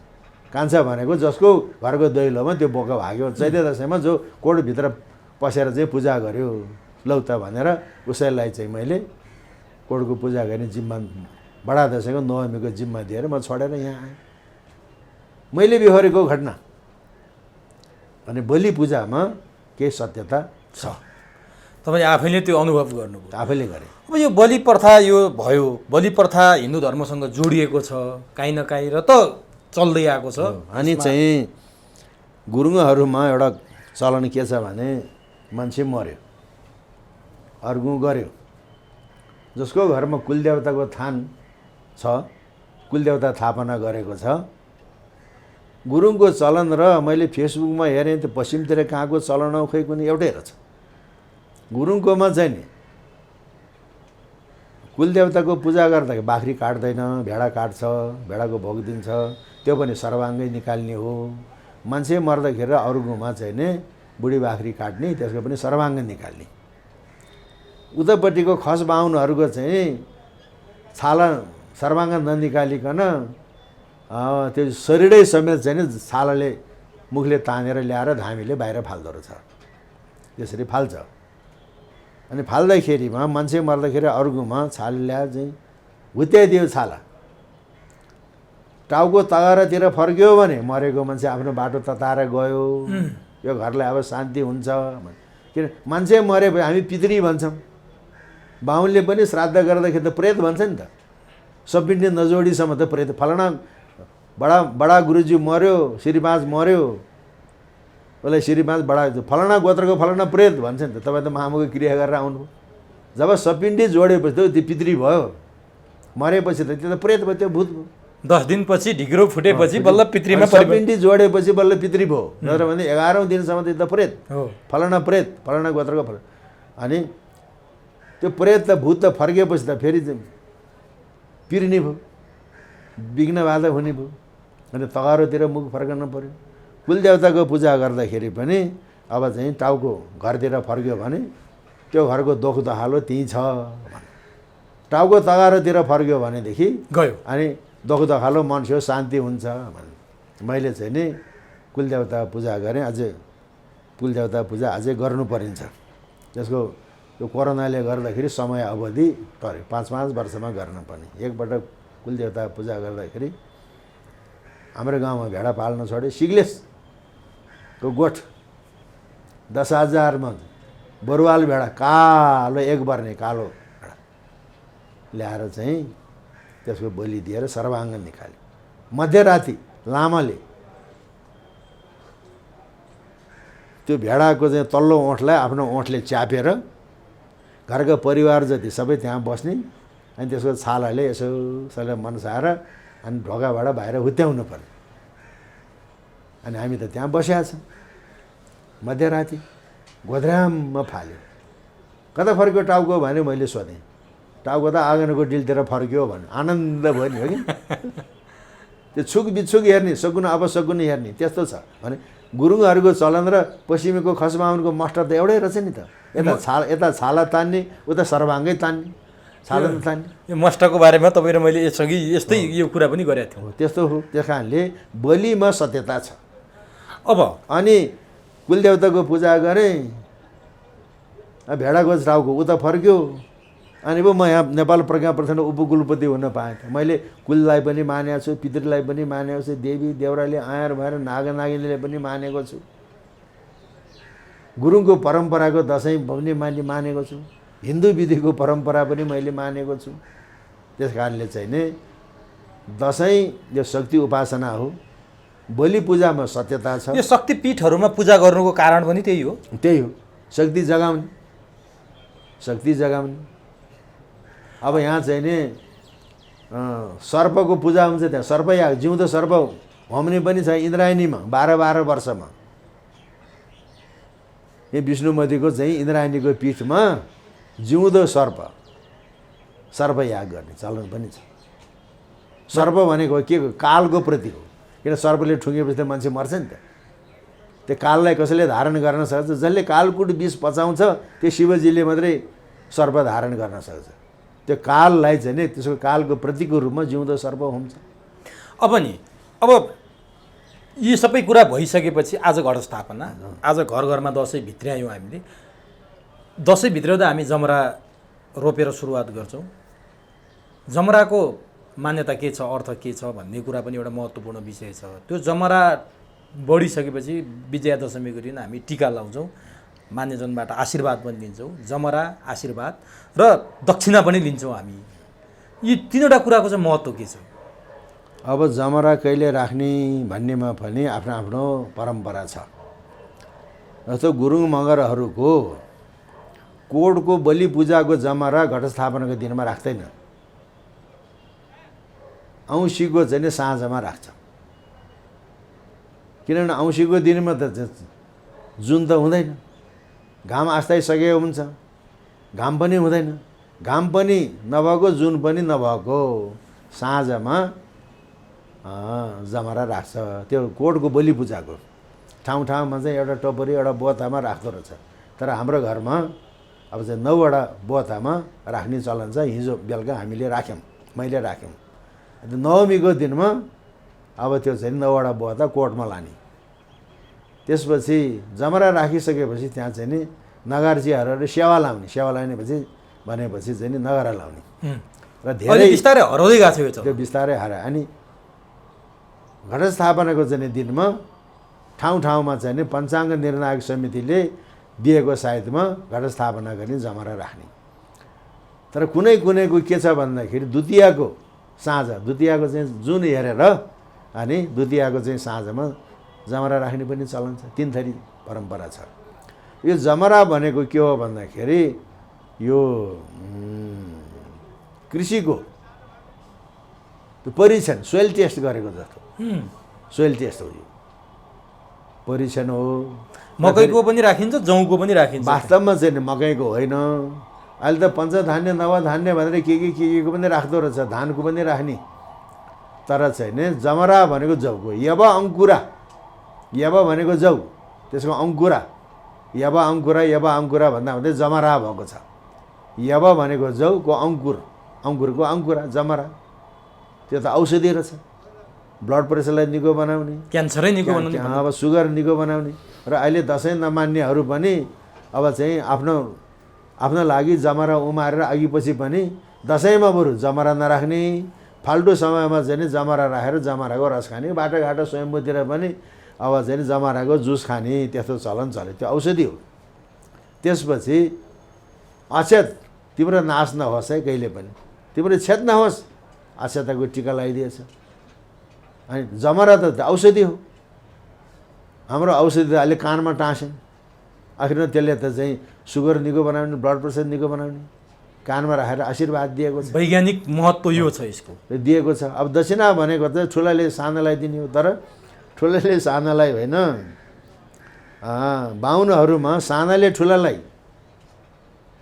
पण्डितलाई चाहिँ नि भेटी चढाएपछि उसले अनि उसलाई दक्षिणा दिने। बाहुनहरूमा त्यो चलन पनि छ। नत्र भने सानाले के पाउर लिएर जानु पऱ्यो नि त, पाउर भनेको उपहार लिएर जानु पऱ्यो। अनि सानोले चाहिँ टिका लाएर उसले चाहिँ आफ्नो अवकात अनुसारको आशीर्वाद र चाहिँ दक्षिणा दिनु पऱ्यो। अब त्यो कुरा हो। र यसमा चाहिँ उहिले यो रणकौशल युद्धको अभ्यास दसैँ, त्यसो भएर चाहिँ यो शासक वर्गसँग यसको सम्बन्ध छ भन्ने भयो। अब यहाँनिर मान्छेको नाम म तोक्दिनँ। जङ्गबहादुरका जेठान कमान्डिङ कर्नेल सनक सिंह टन्डन लाहुरी छेत्री जङ्गबहादुरलाई चाहिँ नि कोत पर्वमा, भण्डारखाल पर्वमा मान्छे काट्ने सघाएको। लाहुरी कमान्डिङ कर्नेल सनक सिंह टन्डन लाहुरी छेत्री जङ्गबहादुरको जेठान, आने जेठान भन्दै। उनको चाहिँ वंश परम्पराकोहरू वैष्णव भएको रहेछ। अनि अघि पञ्चायत कालमा चाहिँ एमए पढ्दै राबिसे 10 दिन 10 महिनासम्म चाहिँ विदेशमा बाहिर गाउँठाउँतिर जानुपर्ने। धनकुट्टाको एउटा चाहिँ राई गाउँमा गएछ, राबिसेमा पर्यो। त्यहाँ बिरामी अनि राईको चाहिँ नि बिजुवाले चिन्ता बसेर चाहिँ नि कालो बोको चाहिँ काटेर रगत चुसेर हाइ र उ गर्दाखेरि उसको सातो गयो। अनि उनका साथीहरू 2 जना पाल्पाको बतासे डाँडामा थिए। अनि यहाँ मिलजुल गरेर काठमाडौँको मान्छे मिलजुल गरेर अनि धनकुट्टाबाट पाल्पाको बतासे डाँडामा गएर त्यो 2 जनाले स्याहारेर राबिसे गरायो भने सनक सिंह टन्डनको छेत्रीले मार हानिरहेको, मासु खाएको भए त्यो बोका लाच्छा र लुच्छा गयो देखेर त्यो चाहिँ त्यो कोल्याप्स हुन्थ्यो, हुने थिएन। जस्तो अब अहिलेको सेनाले कसरी तालिम दिन्छन् भने 2टा चाहिँ पोल यसरी गाडेको हुन्छ माथि पनि, अनि एउटा बोराको चाहिँ थैलो त्यहाँ घुसाएको हुन्छ। वस्ताजहरूले त्यो दुश्मन हो भनेर चाहिँ राइफलको सङ्गीले त्यसलाई घोत्न लाउँछ, युद्धको अभ्यास भने। अब कोडको मौलोमा आएको जस्तो चाहिँ नि पल्टन त थिएन, छाउनी थिएन। वस्ताजहरूले सिपाहीहरूलाई चाहिँ नि लेफ्ट राइट गर्ने, हतियार चाहिँ चलाउन सिकाउने थिएन। त्यतिखेर खुँडाहान्ने जातको चाहिँ नि घर नै छाउनी जस्तो थियो। उनका दाजु बाउ बाजेहरू नै वस्ताद जस्ता थिए। बुढा बाजेले चाहिँ नि पिँढीको डिलमा बसेर फलाना ठाउँमा युद्धमा यस्तो भयो यस्तो भयो यस्तो भयो यस्तो भयो भनेर उसले त्यो वीरगाथाहरू इतिहास सुनाउँथे। अनि सानो केटाहरूले सानो आँसीले चाहिँ कुखुराको पोथी काट्ने, परेवाहरू काट्ने, अलि ठुलो भएपछि खुर्पाले कुखुराको भाले काट्ने, बोकाको पाठाहरू काट्ने, अलि ठुलो भएपछि खुकुरीले बोका काट्ने, दोबर्से राँगो काट्ने, पाडो। ठुलो भएपछि 22 अङ्गुलको 70 नागो रे, 22 अङ्गुलको 70 नागोलाई एउटै मारमा चाहिँ जसले छिनाल्न सक्छ त्यो वर्षभरिको जोधा दिएको, त्यसलाई फेटा धेरै शिरभाग गर्ने। रक्तपात हुन्छ कोटको मौलोमा, त्यो रक्तपात देखेपछि युद्धमा कोही पिठ फर्काएर हिँड्दैन। रणकौशलको अभ्यास दसैँको मौलो, जसले 22 अङ्गुल सिङ भएको 70 नागोलाई एउटै मारमा छिनाल्न सक्छ त्यो बेलाको त्यो जोधा भने योद्धा। स्याबास भनेर चाहिँ अनि त्यो राँगो चाहिँ रगतको टिका लगाइदिने अनि फेटा गुथाइदिने। यो हो दसैँ रणकौशलको अभ्यास। कोटको मौलोले चाहिँ रक्तपातको दृश्य देखेपछि अब त्यो सनकसिंह टन्डनका त्यो सन्तान त्यो बिजुवाले चाहिँ लाछा र लुच्छा गएको जस्तो भागेर हिँड्दैन। अहिले बोरामा घोत्नु पनि पर्दैन भने उमेर अनुसारको हतियार सञ्चालन, उमेर अनुसारको चाहिँ पशुहरूको चाहिँ वध गर्ने अभ्यास कोटको मौलो। त्यसमा फेरि चाहिँ त्यहाँ बाजाको तालमा छिनाल्नुपर्छ, नगरा बजाउँछन्, त्यहाँ सहनै बजाउँछ मधुर भने कोटको मौलोको पूजा गर्दाखेरि रासको राग बजाउने। रासको राग भनेको रागमध्येको बादशाही राग। अघि सामन्ती शासनकालमा उपाध्याय बाहुनको विवाह व्रतबन्धमा पनि रासको राग बजाउन नपाउने, ठकुरी बाबुसाहेबहरूको विवाह व्रतबन्धमा मात्रै रासको राग बजाउन पाउने। कि दसैँमा चाहिँ कोटको मौलो पूजा गर्दाखेरि रासको राग बजाउँछ, किनभने राजकीय सम्मानको साथ त्यहाँ पूजा भएको छ। नगरा बजाउँछ, कर्नालको तालमा राँगो छिन्न पर्ने, राँगोलाई पर्स्यो, राँगोलाई पर्सेर चाहिँ नि मौलोमा राँगोलाई टन्काएपछि राँगोलाई तिनिक्क भएर टन्क्यो। जुन कर्ता हो राँगो काट्ने मान्छेले सिँदुरको टिका लगाइदियो अनि उसलाई खुँडा थमायो अनि उसले चाहिँ नि यसरी गरेर यहाँनिर म हान्छु भनेर त्यो राँगोको गर्दनमा खुँडा राख्न पर्यो अनि खुँडा माथि उचाल्ने, आँखाले त्यो निशानामा हेर्ने, कानले कर्नाल फुकेको चाहिँ सुन्ने। कर्नाल कसरी बजाउँछ त? थम्के रे थम थम, थम्के रे थम थम, थम्के रे थम थम, थम्के रे थम थम, थम्के रे रे थम थम भन्दै छ्याट्ट काट्नुपर्छ, तालमा काट्नु पर्यो। थम्के रे थम थम भन्दै छ्याप्प गर्नु पर्यो। अनि काट्दाखेरि कुनै मखण्डीले छ्याप्प मात्रै काट्छ, त्यो छालाहरूको त्यान्द्रो भएन भने मार छिनेन भने अनि सिकाउनुपर्छ। छ्याट्ट काटे यसरी तान है भन्नुपर्छ। तानेपछि त र केही चाहिँ छाला भयो भने तानिहाल्छ नि त, त्यो छाला नकाट्नु पर्छ। त्यही छ्याप्प मात्रै हान्ने हो नि, छ्याप्प हानेर स्वात्त तानेपछि छाला काटिन्छ। राँगो छिनेपछि अनि त्यही माथि अक्षता सर्यो अनि नगारा लाउँछ, बुडुबुडु बुडुबुडु बुडुबुडु नगारा लगायो। बिचरा उसको पनि चाहिँ अब सलाम गर्नु पऱ्यो। अनि कर्नाललाई पनि भ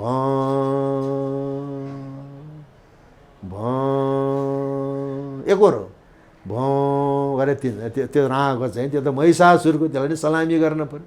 त्यो बलिदानीमा चढ्यो। रागको मालसिरी गाउने फेरि अर्को राग। दसैँ र मालसिरीको पनि सम्बन्ध छ। मालसिरी भनेको एउटा रागको नाम हो है, मालसिरी भनेको एउटा रागको नाम।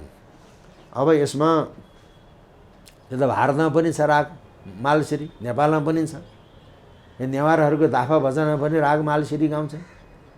तर अहिले पहाडतिर बढी हिन्दी थोरै चाहिँ नेपाली मिसिएको राग मालसिरी। त्यो किल्ला काँडको लडाइँ ताक रचना गरिएको भजन हो। त्यसमा देवीको उपासना छ, दसैँको उपासना छ। र अहिले औँसीको दिनमा जमरा राखिसकेपछि महाअष्टमी कालरात्रिसम्म त्यो गायो। जहाँ जमरा राख्छ त्यो कोट घरमा। नवमीको दिनमा माथि मौलोमा गायो। चैते दसैँमा अष्टमीको दिनमा चाहिँ गायो। त्यो चाहिँ किल्ला काँडको लडाइँ ताक रचना गरिएको त्यहाँ त लेखेको त छैन धुन होइन होइन।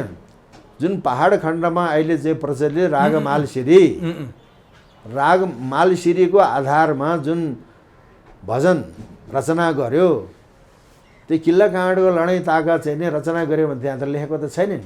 त्यो हामीले समीक्षा गर्नेहरूले बुझ्नु पऱ्यो। त्यसमा पृथ्वीनारायण शाहको नाम छैन, पृथ्वीनारायण शाहको छोरा प्रताप सिंह शाहको नाम छैन, गिरवाण युद्धको छोरा राजेन्द्र विक्रमको नाम छैन। त्यहाँ रणबहादुर शाह र गिरवाण युद्ध विक्रमको नाम छ। किनभने रणबहादुर शाहको नायबी काल गिरवाण युद्धको चाहिँ नि राज्यकालमा किल्ला काँडको लडाइँ भएको। त्यसमा चाहिँ नि रणबहादुर शाह र गिरवाण युद्धको समयमा किल्ला काँडको लडाइँ जित्यो। काँगडा जितिसकेको थियो, किल्ला जितेको थिएन, तर किल्ला काँडको लडाइँ जित्यो भन्थ्यो। शौर्यता बताउँलाई नेपालले चाहिँ चारै दिशातिर चौदेखि चारै दिशातिर डङ्कै फिजायो भनेर लेखेको छ। त्यो चाहिँ नि त्यो सेनाको महत्त्वाकांक्षा बढाउनलाई।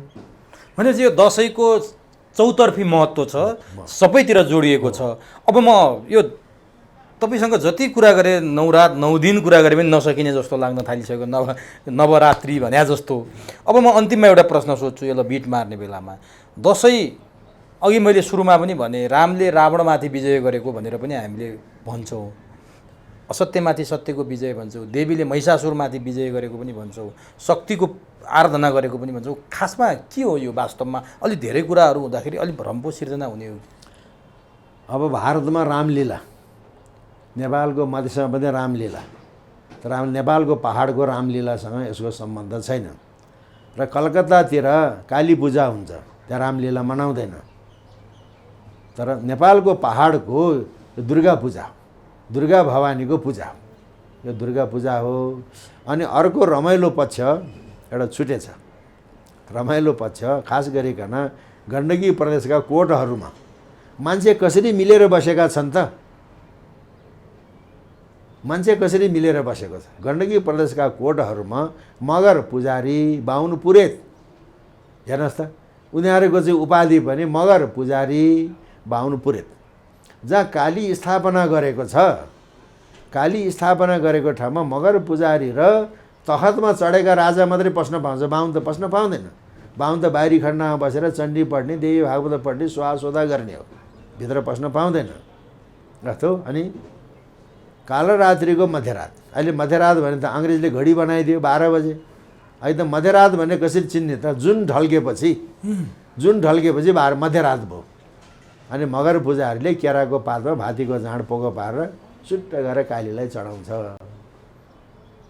मैले जाँड चढाएँ पनि भन्दैन मगर पूजाहरूले, तैँले जाँड चढाइस् पनि भन्दैन। जब मगरभित्र जुन ढल्केपछि, मगर चाहिँ भित्र पसेर बाहिर निस्किएपछि यसले जाँड चढायो भन्ने बाहुनले सङ्केतबाट बुझेर अनि बाहुन पुरेर चाहिँ हरिओम तसत भने सङ्कल्प वाक्य भन्ने, अनि त्यसपछि कालरात्रिको भोग दिन सुरु गर्ने भने। गोर्खा दरबारको कुरो, 8 टिकाका राजाहरू त सबै शाह थिए, सेन थिए भने।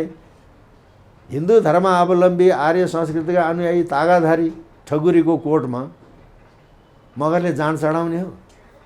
त्यो तागाधारी र मतवालीको भेद छ त? कस्तो मिलेर बस्यो? मगर पुजारी, बाहुन पुरेत, कहाँबाट आयो त्यो जाँड संस्कृति? चण्डी संस्कृति हो। जस्तो चण्डी संस्कृतिमा दुर्गा शब्द सदीको मध्यम चरित्रमा के छ भन्दाखेरि देवासुर सङ्ग्राम भयो, देवता र असुरहरूको। देवताहरू हारेपछि सबै देवताहरूको शरीरबाट तेजपुञ्ज उत्पन्न भयो। सर्वदेवतानाम तेजो राशि समुद्र भव, 18वटा हात भएकी एउटा देवी प्रकट भइन्। अनि एउटा देवताले एउटा हतियार दियो। अनि असुरसँग युद्ध भएको छ। असुर चाहिँ बलवान थियो। लड्दा त्यो असुरले त एउटा चाहिँ भैँसीको रूप लियो। कहिले आकाश पुग्छ, कहिले पाताल पुग्छ, हैरान बनाइदियो देवीलाई। अनि रिल्याक्सको लागि चाहिँ नरकपाल पात्रमा उसले मधु पिउन थाल्यो। मधु भनेको त त्यो मह पनि हुन्छ, तर त्यो मह होइन, त्यो मध्य हो। अनि पिउन लाग्दाखेरि असुरहरू गर्जे, अब यो केटी थाकिन्, अब यसलाई हामीले मार्न सक्छौँ भनेर गललल हाँसे, गर्जे। अनि मधु पिएर, नरकपाल पात्रमा मधु पिएर रातो आँखा भएका, लाल गाला भएका, बोली लडखडाएका। जाँड लगाएपछि बोली लडखडाउँछ नि त। रातो आँखा भएका, लाल गाला भएका, बोली लडखडाएका भगवती के भन्छ भने गर्ज क्षण मुडा मधु यावत पिवामेहम माया तोय हते त्रैव गर्जी सन्त्यासी देवता। हे बुद्धि नभएको मूर्ख हो, म मधु पिइन्जेल तिमीहरू गर्ज। मैले तिमीहरूलाई मारेपछि छिट्टै नै यी देवताहरू पनि गर्जने छन् भनेर महिषासुरको छातीमा अनि त्रिशूलले रोपेर महिषासुर वध गरे। त्यो चण्डी संस्कृतिलाई अहिले गण्डकी प्रदेशका मगर पुजारी र बाहुन पुरोहितले मगर पुजारीले जाँड चढाउने कालरात्रिको मध्यरातमा बाहुन पुरोहितले चाहिँ हरिओम तसत गर्ने। अनि फेरि तपाईँलाई एउटा कुरो सिकाउँछ, यो जाँड खाने बाहुनहरूले काम लाग्छ। मेरो एकजना साथी, नामै किटेर भनौँ, विनय कुमार शर्मा, चिन्तित नेपाली, विनय कुमार शर्मा चिन्तित नेपाली, ढुङ्गा नाउन, चाबेल शान्ति गोरेटामा बस्थे। नापीको सुब्बा बिहान भागवत पाठ गर्छ, गीता पाठ गर्छ, चण्डी पाठ गर्छ, भात खाए अफिस जान्छ, अफिसबाट आएपछि फेरि दिउँसोको सट्टा अलिकति पाठ गर्छ, बेलुका फेरि टन्न खान्छ, सुरापान गर्छ।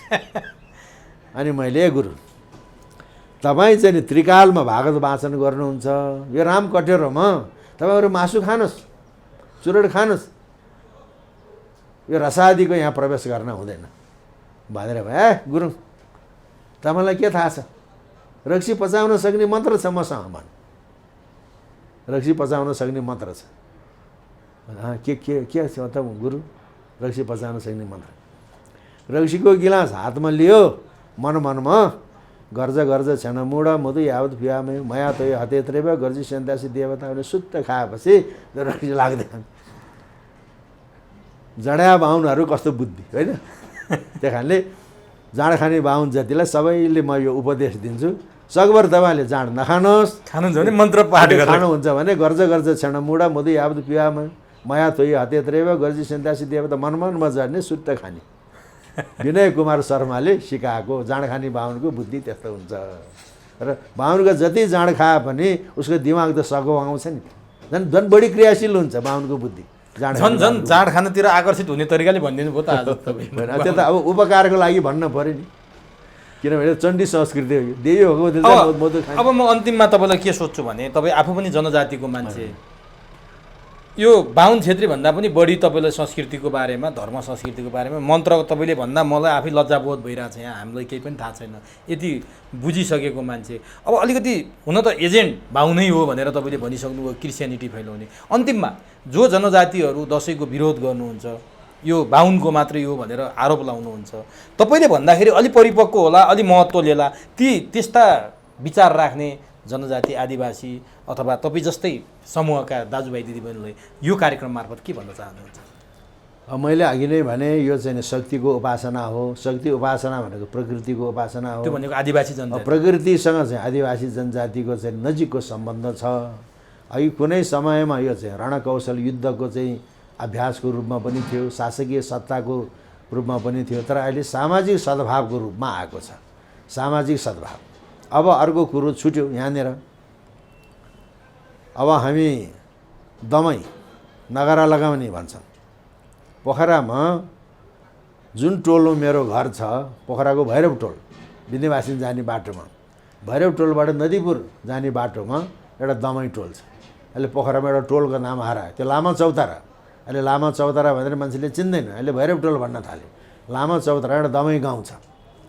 गाउँ होइन, त्यहाँको दमैलाई त तालुकी दिएर राखेको रहेछ। दमैलाई जिमु लालु दमै झुत्ता जिम्माको भन्ने कागजपत्र अहिले भर्खरै पाइन्छ।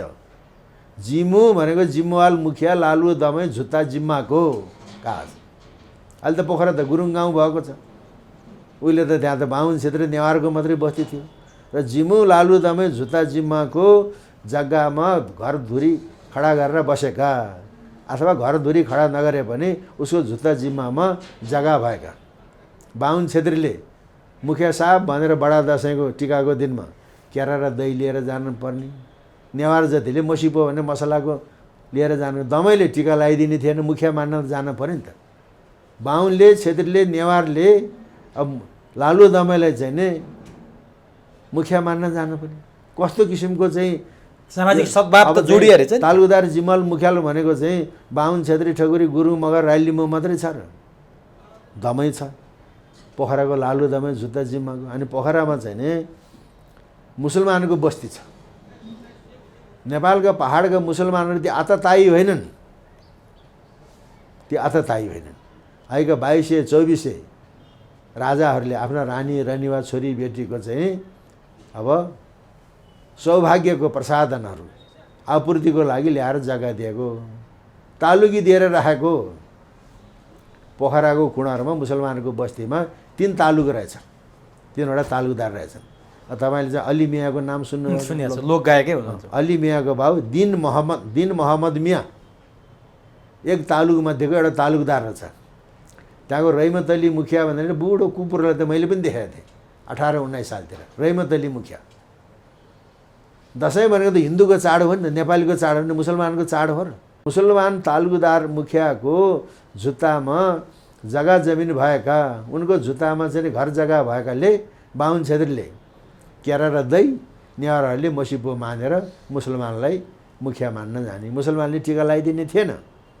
मुखिया साहब भन्ने कस्तो सद्भावको पर्व हो यो, यसलाई थिचेको छ, यसलाई थिचेको छ भन्ने होइन, सद्भावको पर्व हो।